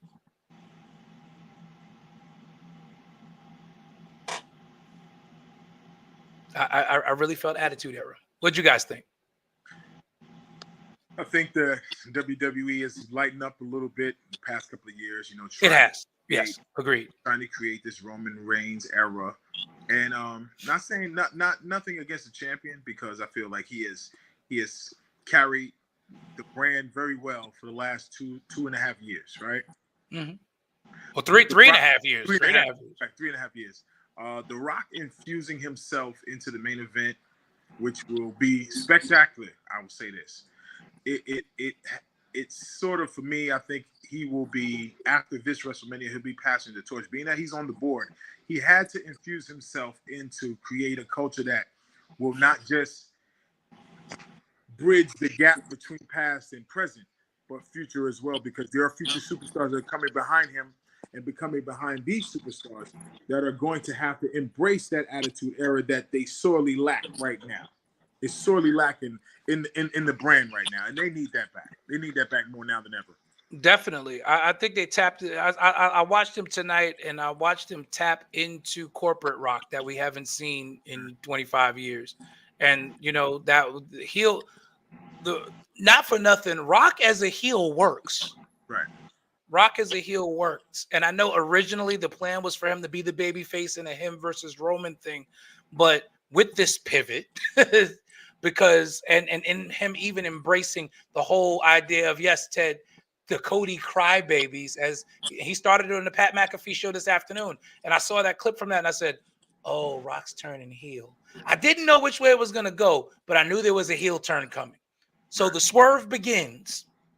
And I will give them this much, J-Mac. I feel like they created enough chaos tonight to kind of throw everything into a tizzy. So nobody really knows what's going to happen. In fact, in the backstage segment, is him talking to Triple H. And, you know, I see people say, you know, Rock was real life mad, but he's a Hollywood actor. He sold it well. It was all a work, but he sold it well. He sold in that backstage segment with him and Triple H and Rock cursing everybody out. It was brilliant. It was well done because it creates the chaos. The best part for me, though, was the commentary at the end by CM Punk. Punk was like, somebody needs to punch somebody in the face. Right. And I'm like, I'm with Punk. But that's attitude. Somebody needs to hit somebody. He knows. He embraces the culture. He's former MMA, ECW. He's been all of that. AEW. He's been all of that. So he understands that the narrative has to be heightened. It has to be heightened in order for this, like you said, for The Rock to sell it. CM Punk had to already embrace it before it came. He already knew what was going to. It's like him when he left 10 years ago. He foreknew that this era, this 10-year span that he wasn't there, he knew what it was going to come back around to.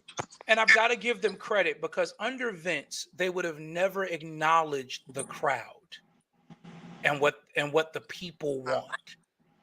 You saw it in the commentary. You saw it in the interactions. The crowd has now become a character. That's right. And this is the era for that, where the crowd is now, they have now made the, and it goes back to what you said, Bishop J-Mac, last week when we were talking about it, how they can't have the crowd hijack Philly. Right. So I thought it was brilliant. What better way to ensure that they can't hijack it? You make them a character. Right. They are now, the crowd is now a part of the story. Mm-hmm. That's brilliant. J-Mac. I was just waiting for my time. I didn't want to just sitting here waiting my time. Go ahead before I'm bringing Davey back in. I'm gonna say this. I'm glad that they got to where they got to. This is what they tried. They got to where they got. But there were a lot of holes out there tonight, guys. let's not act like it was a smooth. We didn't get here, so there was a lot of turbulence to get here. Number one. Well, the whole situation was turbulent. It's turbulent. The whole situation. It's messy. It messy. It wasn't a work in the beginning. It didn't start out as a work. No, it didn't. Because I see fans online saying, "Oh, we got work." No. No, we got pivoted. We got pivoted. Then Yeah. we got work. I told you the swerve was coming. I said it. I said the swerve's coming. The second thing, how we got to Rock smacking Cody. I didn't like that. I'm gonna tell you why. And it might be something minute, but I know it's really not.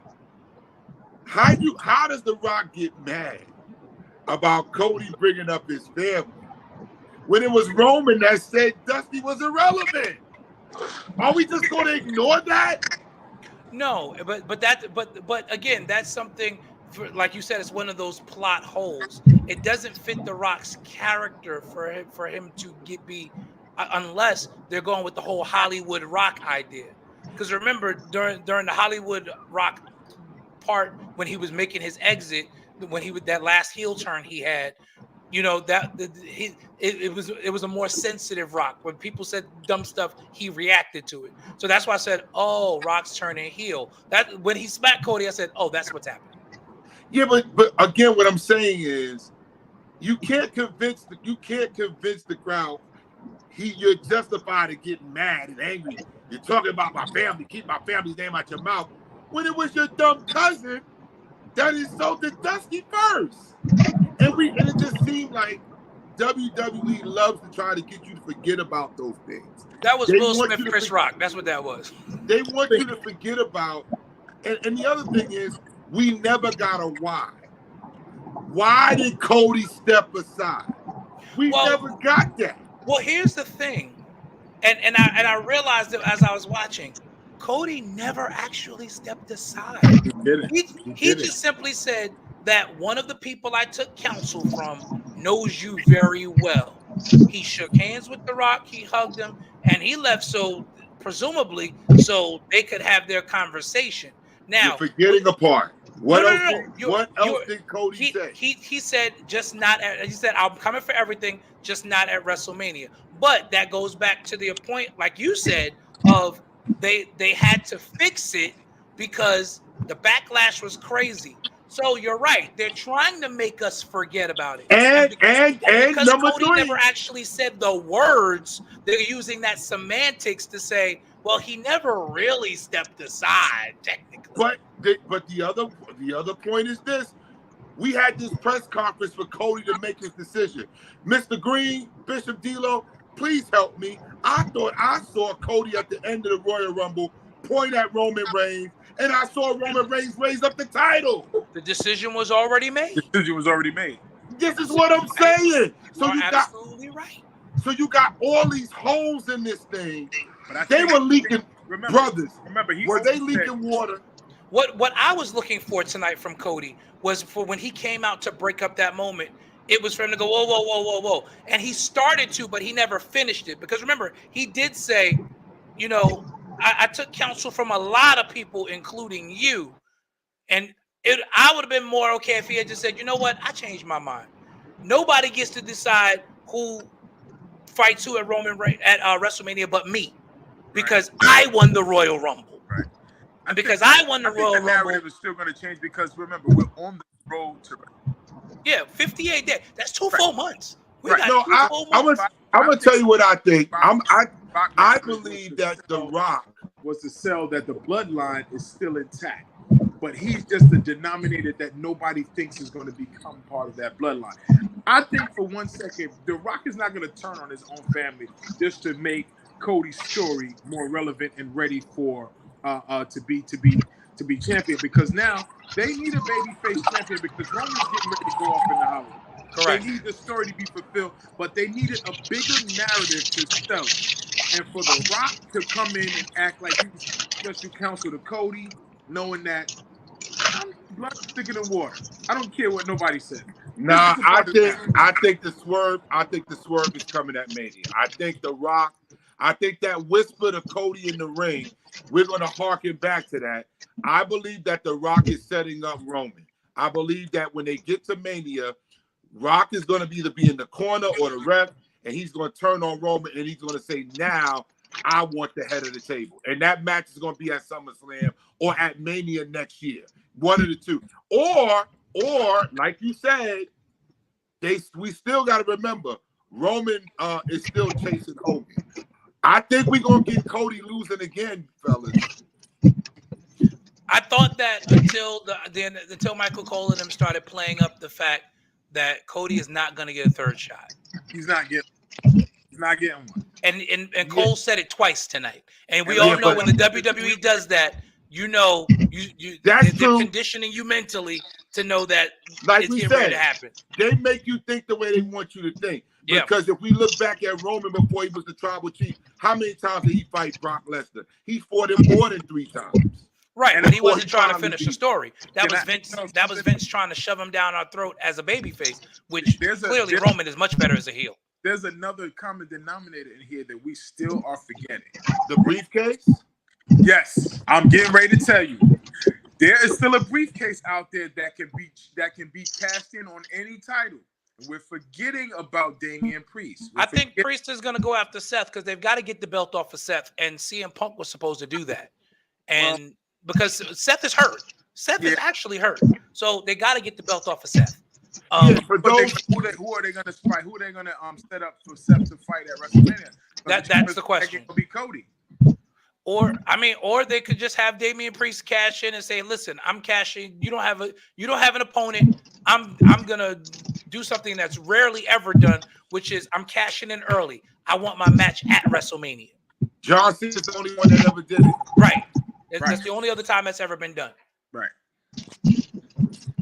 You know, And listen, Priest can remain a heel, but I'll give it a B- tonight. I'll give it a B-, but again, all the holes that I gave y'all, you know, again, that's just the wrestling fan. The average wrestling fan is probably not going to pick up on all the stuff that I put out there.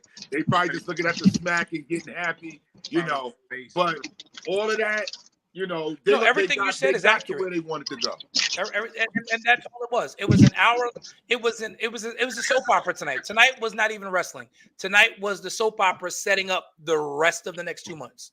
That's all. But actually, this too, it made Roman look kind of weak tonight. I agree with that, especially at the end of the show. Roman was walking behind Rock like he was his son. Rock, the fact that Rock had the last word to me. I said it. I said they don't reduce Roman to a sidekick. Yes. Okay. So I'm not the only one that. No, you're not the only. All right. I saw that. I said Roman's a sidekick now. He sunned him. He sunned him tonight. He really did.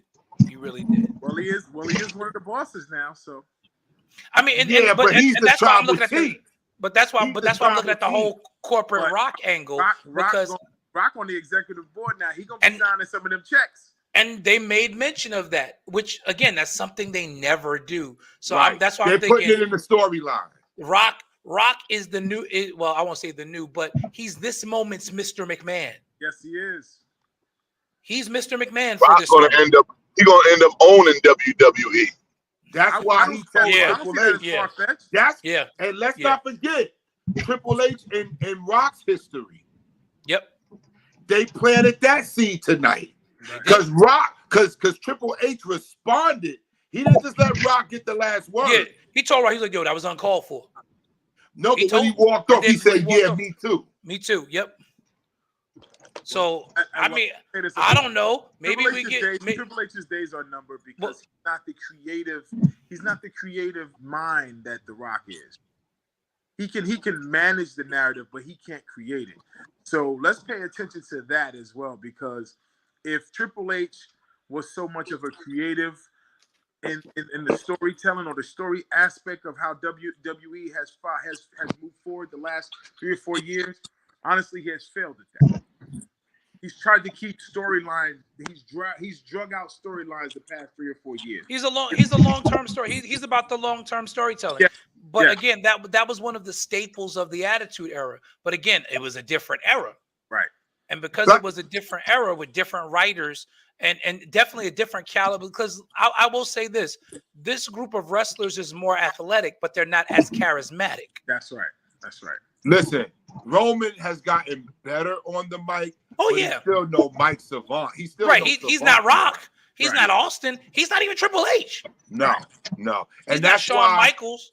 Rock did more And Rock talking tonight than proves Roman that just did. by his presence when he comes, even though they say, he's a fly by night and he comes in and he leaves and he goes back to his movie. But when he comes to the show, you can feel the room shake, literally.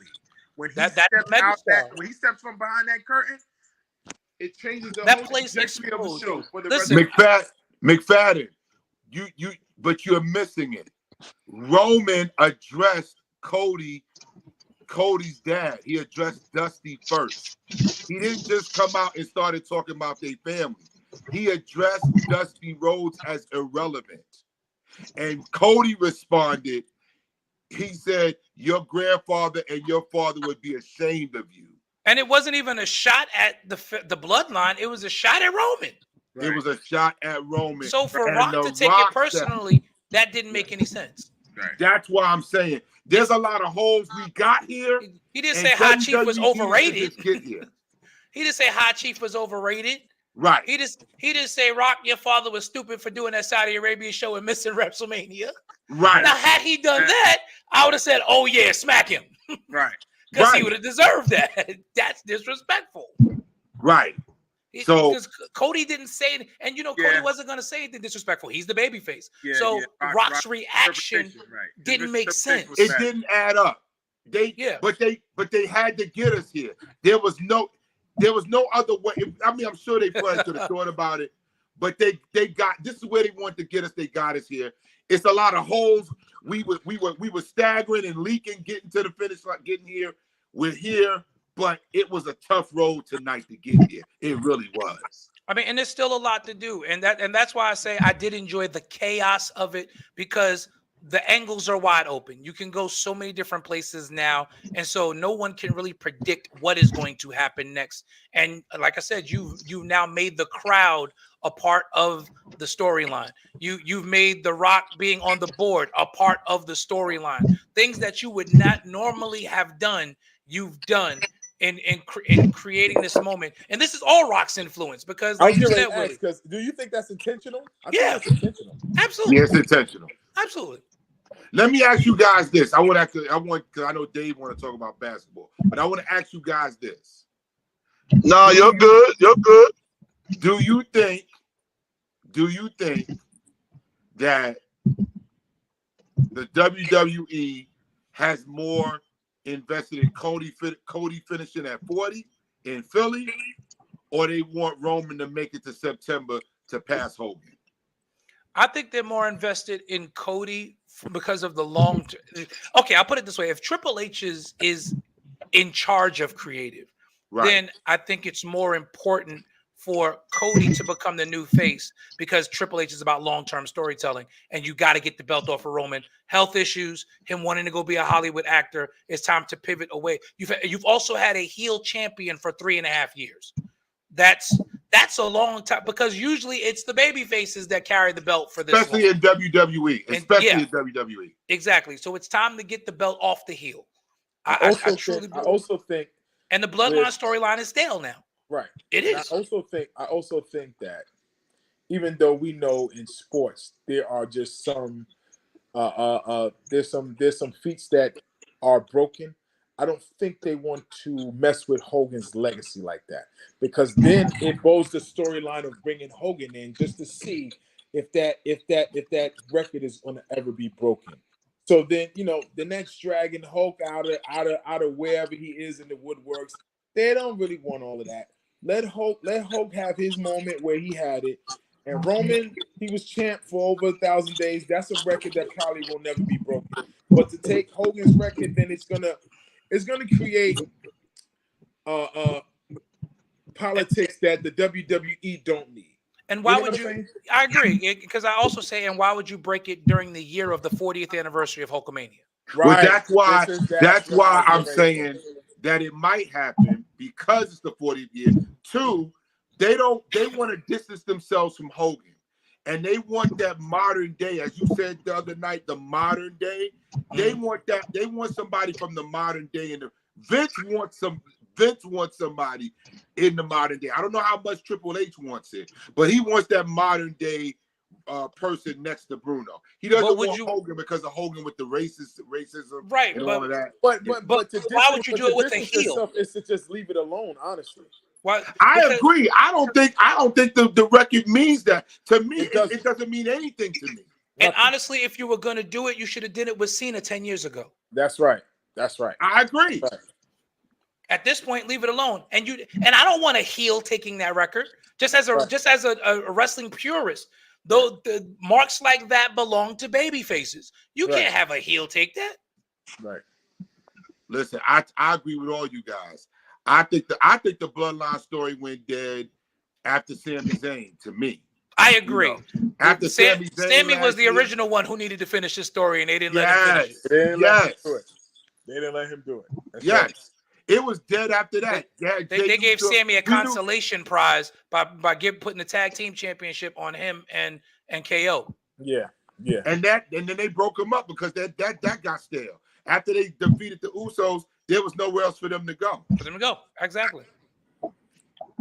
So I listen. I think it got stale after because then Jay Uso fought him after that. Everybody knew Jay wasn't winning. I mean, because Jay's just not ready yet. That was Triple H's influence on dragging the narrative until it runs dry, and it was already dry already. I think it would have worked better had, as far as the bloodline piece goes, you could have played it a little longer if you had just let Jay take the belt off of him. Right. But they weren't going to do that. Because at that point, Jay becomes the head of the table. And now you've got a real battle, and you've got four people. Roman can start to fade out, and now you've got Jimmy and Solo. Right, a younger version. Right, and you pivot into a younger generation. Jay should have been the head of the table. Right. Jay should have been the head of the table. You have an infusion of both generations. Overseer Noah Bullard, my brother, I love you, man. He said you have Roman break to distance themselves from Hogan events. Yes, Bishop J. Mack said that. But again, I look at it a couple ways. You can distance yourself from Vince and Hogan just in good storytelling. You don't necessarily have to break a record in order to do that. Good storytelling will distance you. And I don't think you want to erase Hogan or Vince from the record books just simply because, again, this isn't an actual sport. Let's not forget that. It's sports entertainment. I know we try to play it as if it's a sport, but they are a part of the history. Even with their shenanigans, Hogan and Vince are still foundation builders. Vince was the visionary. Hogan was the horse that he used to create what we know is the modern wrestling era of sports entertainment, of taking it from regional promotions and making it into this huge conglomerate that can't be beat, that has become a global force. So I don't want to see Hogan or Vince erased for that matter. Yeah, but I agree with you. But corporately, do they want Hogan to be represented as the modern era champion? And I agree with you on all fours. I don't want Roman to break the record. I don't even think he should. Like I said, he should have lost last year at Elimination Chamber to Sami Zayn. That's the way I feel. I agree. I feel like it's going a year and a half too long. Even now with The Rock, they're trying to revive it. It's to me, it's just like buying time to WrestleMania. It's stale. The bloodline is stale. It's not like back in the day where you could, like, it was the Mega Powers and you could drag it out and Mega Bucks versus Mega Powers. You had your story. If Rock had come out on day one last year and said what he said this year, in Hollywood last year. He should have fought The Rock last year. No, but that's what I'm saying. If Rock had come out on day one last year before the Rumble and announced, I need to, you've never beaten me. I left here as the head of the table. You still got to go. There's one more elder you got to get clearance from, and it's me.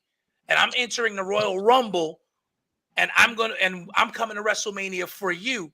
You could have delayed Cody's story a year because that would have allowed Rock and Roman to happen last year. You take the belt off of Roman at Mania, and then maybe you put it back on him at SummerSlam. And Cody was coming off an injury. He was coming back from an injury. So then Cody wins this year, and then Cody can finish his story. You didn't have to insert Cody back into the championship picture last year. Immediately, you did. Fresh off of that, he was rehabbing that pec. So you could have put Cody anywhere.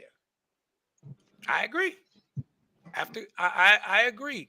And yes, and quite honestly, once they took Jay out of the bloodline, that really just that ended it for me. Remember, they Bloodline was took Jay and Sammy basically at the same time. Yep. Basically, it was around the same time they kind of left.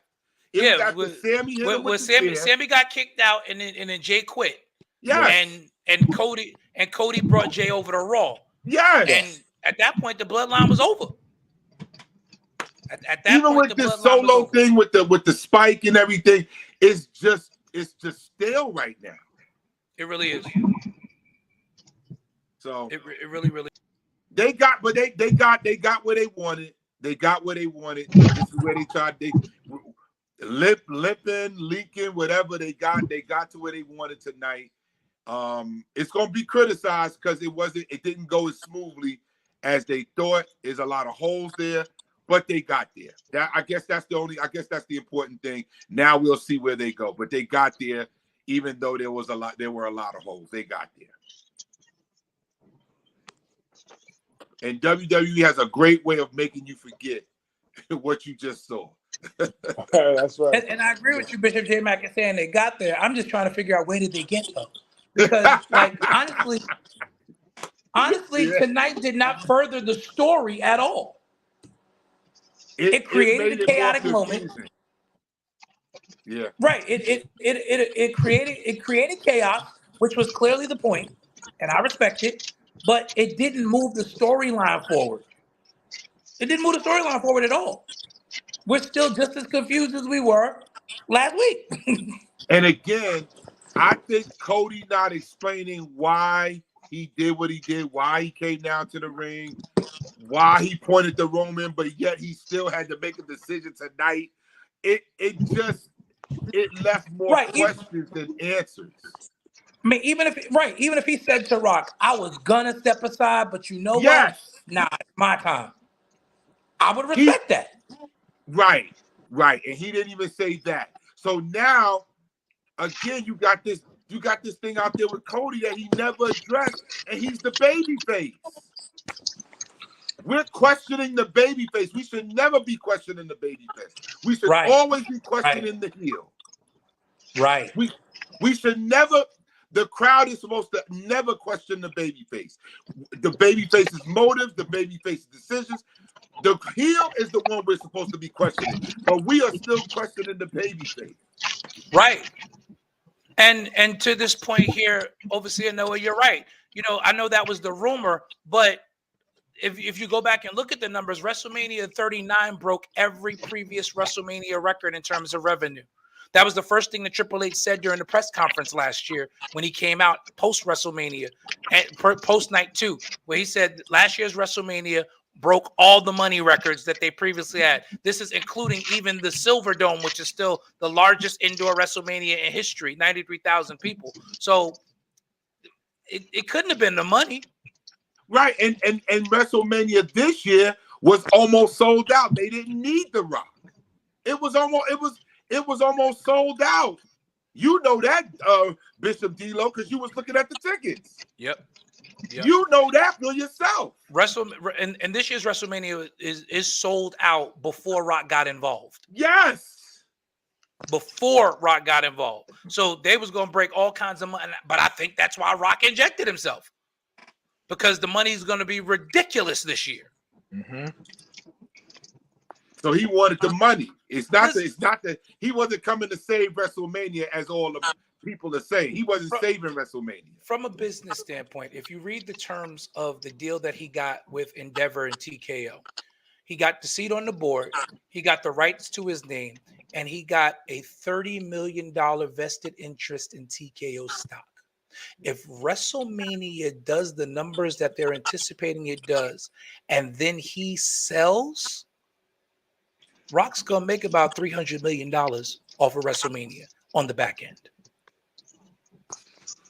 This was a money grab for Dwayne. Boss move. That's all.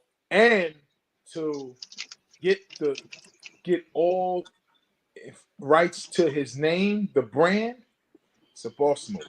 Oh yeah, because Vince never does that. Vince has never done that. Strategically to jump in and then jump out.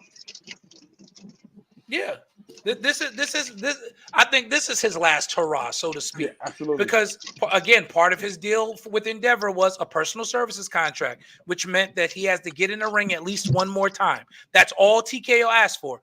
Like, okay, we'll give you all of this, but we need you to get in the ring at least one more time. And let's think about something. He's still trying to create the merger between the XFL and the NFL. So he's not going to leave that puppy alone until. Well, he already got the USFL. You're right. And the XFL merged. Yeah. Yep. Right. So the next step is try to get those teams in the NFL. That's right. That's right. So Listen, it's a power play for Rocky. Yeah, he's good for sports in general. Like I can't sit here and deny that. No, Like, not at all. He's good for sports in general. He's just not good for the product right now. Now Right. you said Not for the it, WWE product, Bishop. right. You said it, Bishop D'Lo tonight. You said we got here, but where did we get to? Because it didn't move the needle. The storyline is still haywire. Cody coming out again. I was looking forward to tonight because I was looking forward to some answers, and we didn't get any. We didn't get any answers, right? And that's what I was saying. We didn't get any answers on the babyface side. And again, it made Roman look like a little puppy. Seth looked strong tonight, stepping up in The Rock's face. Seth, at first they were downgrading him, and then when it jumped off, Seth jumped up in The Rock's face. Mm-hmm. Sure did. So everybody's talking about, oh, it's going to be a tag match. No, it's not. They're not going to do it, and they're not going to do a tag match as the main event for WrestleMania. No, they were talking about elimination, moving it to elimination. But it's already been said. Roman's not doing Elimination Chamber. Roman's not coming to Elimination Chamber. Rock is not going to Australia for Elimination Chamber.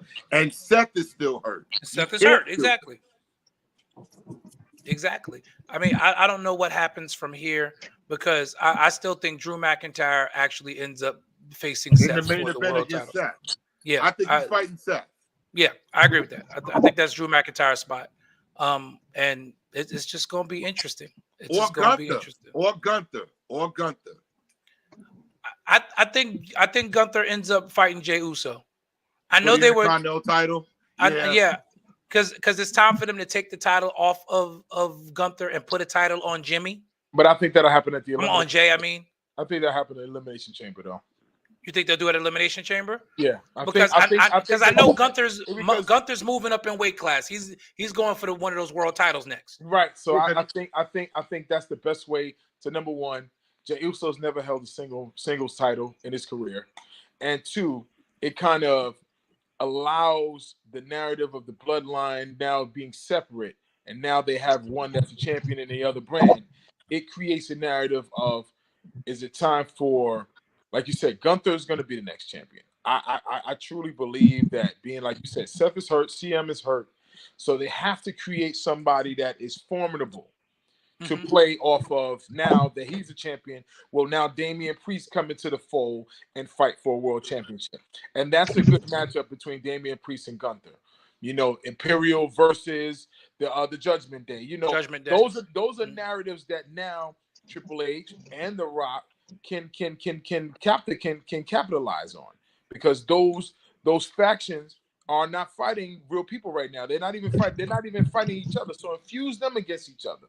Give those factions a chance to create the brand and see how that moves Raw, because that has to move Raw, because they've just been fighting nobodies right now. And Gunther is gonna he's gonna get his opportunity if they go to Elimination Chamber. None of the world championships are being defended out there. So what do? You put the IC title up as the main event. He relinquishes the title, and then he goes right after Seth. Like, make that your common goal. Okay, I might lose this title, but he already knows that I've been waiting for him. I lost at the Royal Rumble, fine.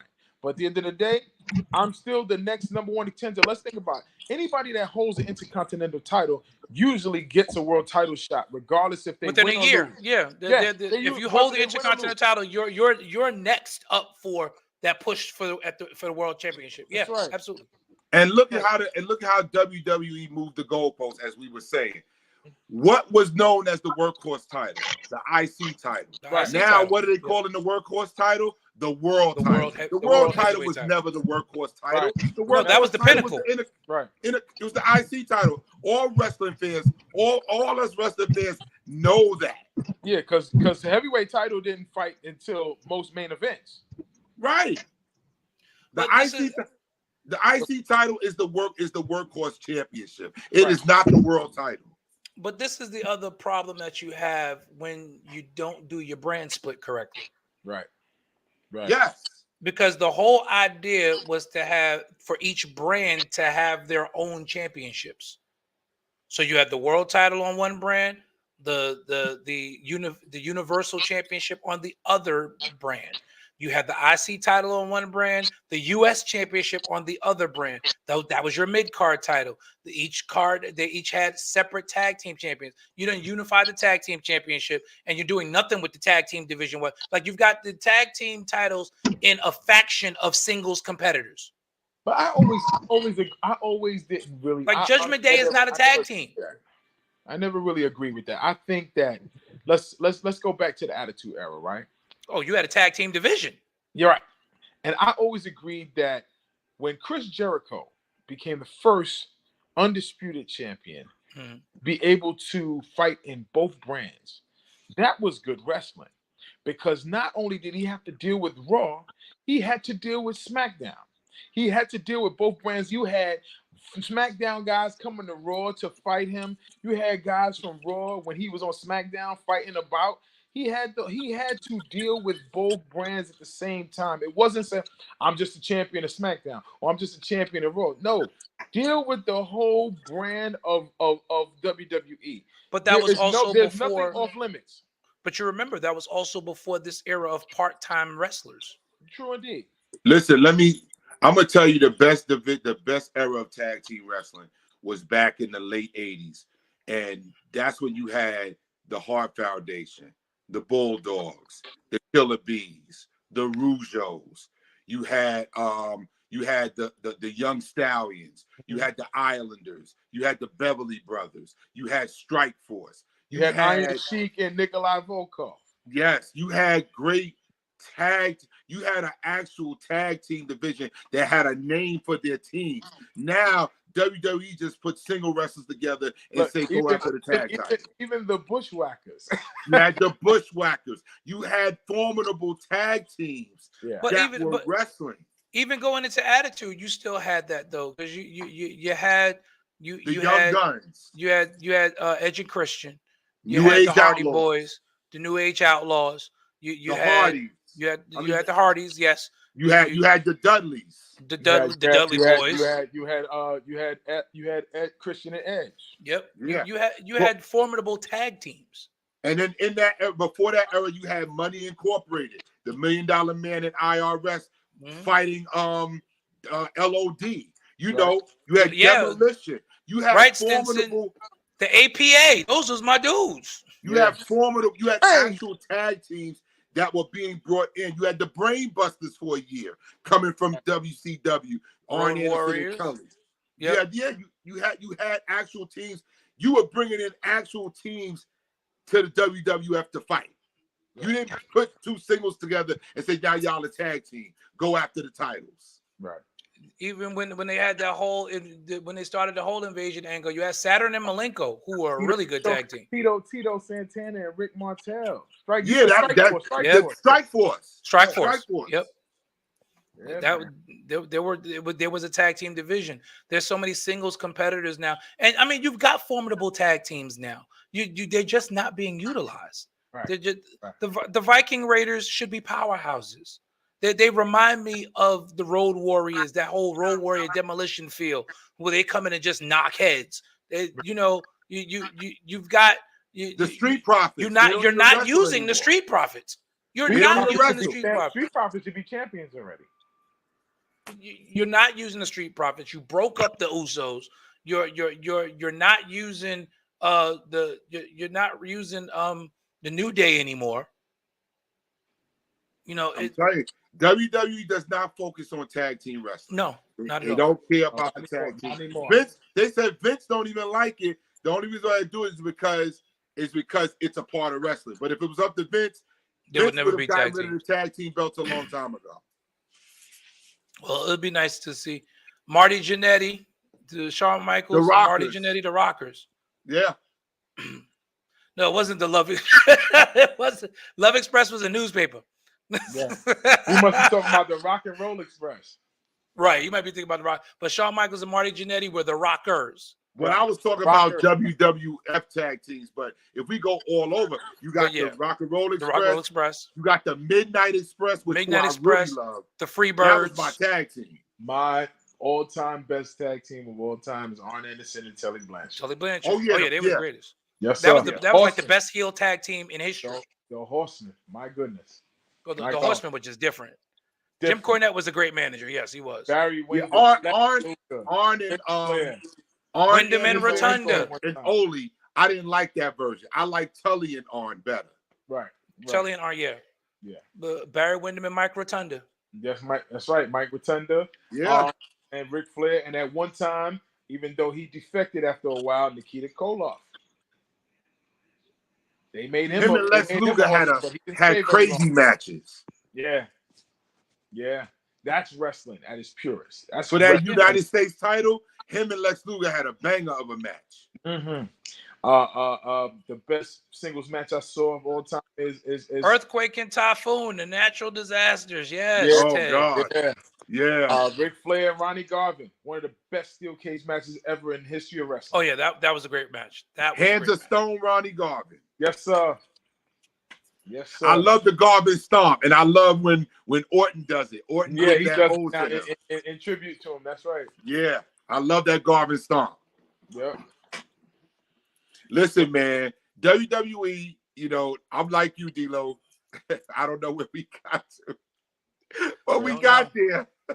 But like The- you said, the- it's this era. And the thing is, you're going to get all these eyes on SmackDown tomorrow, and nobody from tonight is going to be on SmackDown. nobody. So Yeah. you're not even going to you're not even going to continue the storyline tomorrow. It's going to be the week. It's going to be next Friday. If that, because you got to remember, at the end of the day, Cody is a Raw wrestler. The Tribal Chief is a SmackDown wrestler. Now, Rock can go anywhere he wants, obviously. But But- Rock is gonna be a part-timer. That's the thing. We're Right. Gonna, we're That's gonna the be thing. stuck with video packages a lot of these weeks. Man. Yeah. Because now you have to follow up like you said, the unanswered questions, and SmackDown is not going to be able to facilitate that. Not at all. There's nowhere for SmackDown is going to be a disappointment tomorrow because people are going to tune in looking for furthering of the storyline, and nothing's going to happen. Right. And going you remember forward, in we the said Attitude Era, the road to WrestleMania, something was happening every week. But And listen, we said respectfully, going. I pray, even though I know we're probably going to be right about this, but I hope that we're wrong tomorrow. I hope that we're wrong. I hope they find the gumption to create a storyline that is going to fulfill those gaps. But they ain't Right, gonna Teddy. have time for Tomorrow's that. going to be about Bailey. You're right. You're right, Teddy. And think about that. The Women's Royal Rumble winner was not in Vegas tonight. But Because she made her decision. Right, but she made a decision right after the first show after the Royal Rumble. She made that decision right on SmackDown. Listen, this thing wasn't even on the radar until this whole Rock Roman Cody thing yeah, happened. they just stuck this in there. They threw this in. Now, kudos to them because they marketed it well. The place was sold out tonight. Right. They sold Well, it out was T-Mobile. free. But you know they sold concessions and they Yeah. might not have sold tickets, but they made a ton of money tonight on T-shirts and concessions and stuff tonight. So, you know, again, kudos to the WWE. And you did it during Super Bowl week, which basically you didn't even. It was brilliant. You didn't have to create a crowd because Right. everybody's already in town for the Super Bowl. That's right. That's right. It was like, hey, here's a free event, so you're gonna come in here and spend money. They come. Yeah. It was brilliant. It's gonna be interesting because, like I was trying to tell y'all, you got two part-timers involved in this story. Yep. Rock is a part-timer. Rock and Roman. Rock And Roman's a part-timer. And that's what I'm So saying. you're gonna Nothing's get- gonna they're gonna happen be- tomorrow. There are going to be weeks where they're not going to be there. That's why I want to know. It's going to be kind of hard to do what you was doing all year long with just Paul Heyman being the mouthpiece. Now that Rock is there, you're not going to be able to put that. That's not going to work. Right. I think you might get something on Monday only because The Rock smacked Cody. So maybe The Rock shows up at Raw Monday to confront Cody again. Or, he did say to Triple H, fix it. And Triple H was like, you was wrong. So they're both pissed. So who knows what happens? You saw Nick Aldis and Adam Pearce just standing there on the stage, Looking lost. Like they didn't know what was happening. Like I know one thing. Y'all are missing a good Nuggets and Lakers game right now. What's this? Let me see what the score is here. 99-98. All right, 99-98. On Mamba statue reveal day, they had to play up to the standards of Kobe tonight. We'll see if they could. Yeah, it would have been bad for the Lakers to lose this game tonight. Yeah, and let's see if they pull it out. But not with this Joker doing what he's doing. Joker's got 24, 11, and 6. Come on, Brian. Can't mess up a fast break like that. Bron's got 28, 8, and 7 right now. Yeah. Okay. But what AD got? AD has 31. AD's got 31 and 9. AD ball. Oh, he came to play tonight. Okay. He showed up tonight on Mamba Night. Yeah. He showed up tonight on Mamba Night. Got to. He played against the Joker. He showed up against the Joker. Yeah, Stinson. I don't want to see. I don't want a triple threat. I don't want to see a triple threat. No. If we're gonna finish the story, it has to be one-on-one. It has to be one-on-one. Yeah, it was good to see Big E today, Teddy. I love Big E. I really hope his career is not over. But from what I'm hearing, it's not looking good. No, and him and CM Punk they worked well. They worked well together tonight. Yeah, him and CM Punk were good on commentary. Like getting them on commentary together while CM Punk is out hurt would be fun. That would be a lot of fun.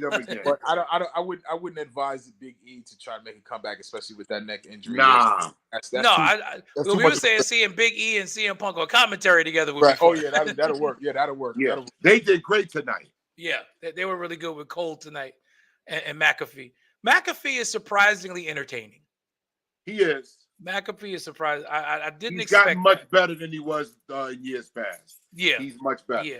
Having that show every day, he gets to be on TV every day now. So, that does help you get better. He's getting reps. Yeah. Teddy said he's over Becky. And that's what I was saying. Becky made it out there and she even got a match, but you don't bring your Royal Rumble women's winner out there. And you got Bianca. I thought they were going to bring out my girl. That's why I thought Jade Cargill. Right, Jade Cargill. I thought they was bringing out Jade. So I said, oh, that's what they're going to do. They're going to bring Jade out there. But there was no Jade sighting. So, oh, God. I don't know what the point of bringing Rhea out there for was because unless you were going to bring Nia out there. And let's hype that up. Because, yes, we know Nia is going to enter the Elimination Chamber. Oh, I'm on Nia is more than likely going to win the Elimination Chamber. No, she's fighting. She's fighting Rhea. Oh, yeah, she's fighting Rhea at Elimination Chamber. So, yeah. I would have hyped that matchup. That matchup. She's fighting Rhea at Elimination. So, yeah, they should have just hyped that matchup for Elimination Chamber with the two of them. But, and it makes sense because she is of Samoan blood. She is The Rock's natural cousin. She's The Rock's natural cousin, which fits into the bloodline narrative. If they're all champions, they can walk away. I can see that happening. Jay winning the title, Rock or someone winning the title, Nia Jax winning the title, and saying we've done everything we've needed to do for this company now. They can move forward without us. I can see that. If that's a way you want to shift everyone into Hollywood, that's the way you would do it. And leave WrestleMania. Is Roman that good though, guys? That is he in demand in Hollywood? I keep hearing this, but I only know about him being in one movie, and that's because it was Rock's movie. Right. I think with the whole leukemia thing starting to take shape again with him, he's got to shift into another avenue because that physical toll is going to take a toll on him. Teddy, you can't put the title on Jade yet. You can't put the title on Jade yet. She's got to earn it. Yeah, absolutely. I agree with that. Yeah, nah, Jade is Yeah, next no year. rookie holding the title right Jade is. That's why they did it to Cody last year. Yeah, They didn't let Cody win. Well, but Cody's not considered a rookie. He's not considered a rookie. Yeah, but he came from AEW. Yeah, but you got to remember something too. He was already in WWE, but contract disputes pushed him away, and for the simple fact that he felt like they were ill using his father as a spokesperson, not just a spokesperson for the coach for the WWE training center. They were kind of ill using him, and they were mistreating him a little bit. That's why he kind of walked away from the company. But it was his father that influenced him to kind of come back before he passed. God rest his soul, because the narrative for him was, this is a company that you can help thrive in. And even though he helped AEW to its superstardom and its rise, the way it's rising, I could see that becoming another merger if Rock and those that are high up in WWE bring that back into the fold, like they did with WWE versus Nitro. Those are things that they can still consider and work on, because AEW is a rising company, but at the same time, I don't think now. I remember now being that I drive out of Flushing, AEW came to Flushing, and when I mean the Arthur Ashe Stadium was packed to the I heard it was gills jam for packed that event. night. It was I heard, jam packed. That's how much influence Cody had at that time in AEW. So being that now he will be the poster boy for WWE, that's a boss move for him, because he still gets stock in AEW. Even though he left, he still has a share in AEW.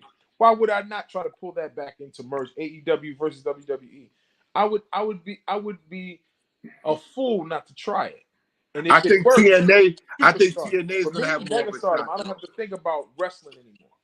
I think TNA is going to have more of a shot to work with WWE first, though. And maybe eventually AEW will, but I think TNA has the inside track, being that they brought their champion in for the second year in a row. They brought their women's champion into that Royal Rumble. Right. AEW only works with WWE if Tony Khan is out of the way. Absolutely. Right. Tony Khan. Right. Tony Khan thinks he's Vince McMahon, and yeah, you're not. He is listen, you're not in any way, shape, or form. Every week, this guy has a big announcement. I'm like, yeah, come on, Tony. Come on, you're a kid. You're a kid in a candy store. You think you one of the boys? You're not. Right. He's a wrestling fan who had some money. Right. And so and Cody and the Young They're Bucks suffering right now, man. Do you see Yeah, do you see their shows? Their house They're shows are not even terrible. half sold They're out. not. They're not drawing nobody. Yeah, they're not drawing. I mean, you fired CM Punk, who maybe he didn't handle the situation the right way. Well, first Cody left, then you fired him. Cody left. Cody left. Jade left, and Right. then you fired CM Punk. All right. It's 200 points being scored in this game tonight. 100, 100. 3.5 minutes left In the third quarter? In the fourth quarter. On the fourth quarter, okay. Well, that's good defense for the West. Yeah, you know, For the Western Western Conference. Well, 102, 100 now. Right, Teddy. He's playing with his father's money. Tony Khan is playing with his father's money. Yeah. But it's not working because not. he should just run the money and hire a real general manager to run the wrestling. He needs to stay out of storylines, all of that stuff. He doesn't know what he's doing. He needs to go find the next Eric Bischoff. Yes, if you're not going to bring in Eric. I mean, I don't think Eric wants to come back to the day-to-day anymore, though. He doesn't want to go to AEW. He wants WWE. Too much stress. Eric wants to come back to understand. WWE. But yeah, because when he came back in the general manager role, it was a storyline general manager. He didn't have to do no work. He said, I just had to show up every day and play this character. He was like, I was fine with that. He was absolutely fine collecting that money. All right, fellas, I gotta sign off. Yeah, we about to roll out of here too. Thank y'all all for joining us. We appreciate you. Knicks play on Saturday. We, of course, will not be on Saturday night as the Knicks take on the Indiana Pacers. Say it one more time, please. Say it one more time. We will not be on Saturday night. Say it for the people in the back. For the people in the back. We do not come on Saturday Don't laugh, night. Green. Don't laugh. Green, don't laugh. An early Saturday game, maybe. 7:30 or later, we're not coming on because, as you see, we have 2.5 to 3 hour long shows and we have to preach on Sunday mornings. So we do not do Saturday nights at all. Amen. No, I won't say that. We do Saturday and we sacrifice during the playoffs only. If there's a Saturday night game during the playoffs, we will be on. But during the regular season, we don't do Saturday nights. So we will see y'all next week. We got 3 games next week, and then there is the much needed All-Star break. We'll probably have an All-Star edition probably during All-Star Friday night, but we'll see you next week. Have a great night, everyone. As always, orange and blue skies. We'll see you next week. Go Knicks.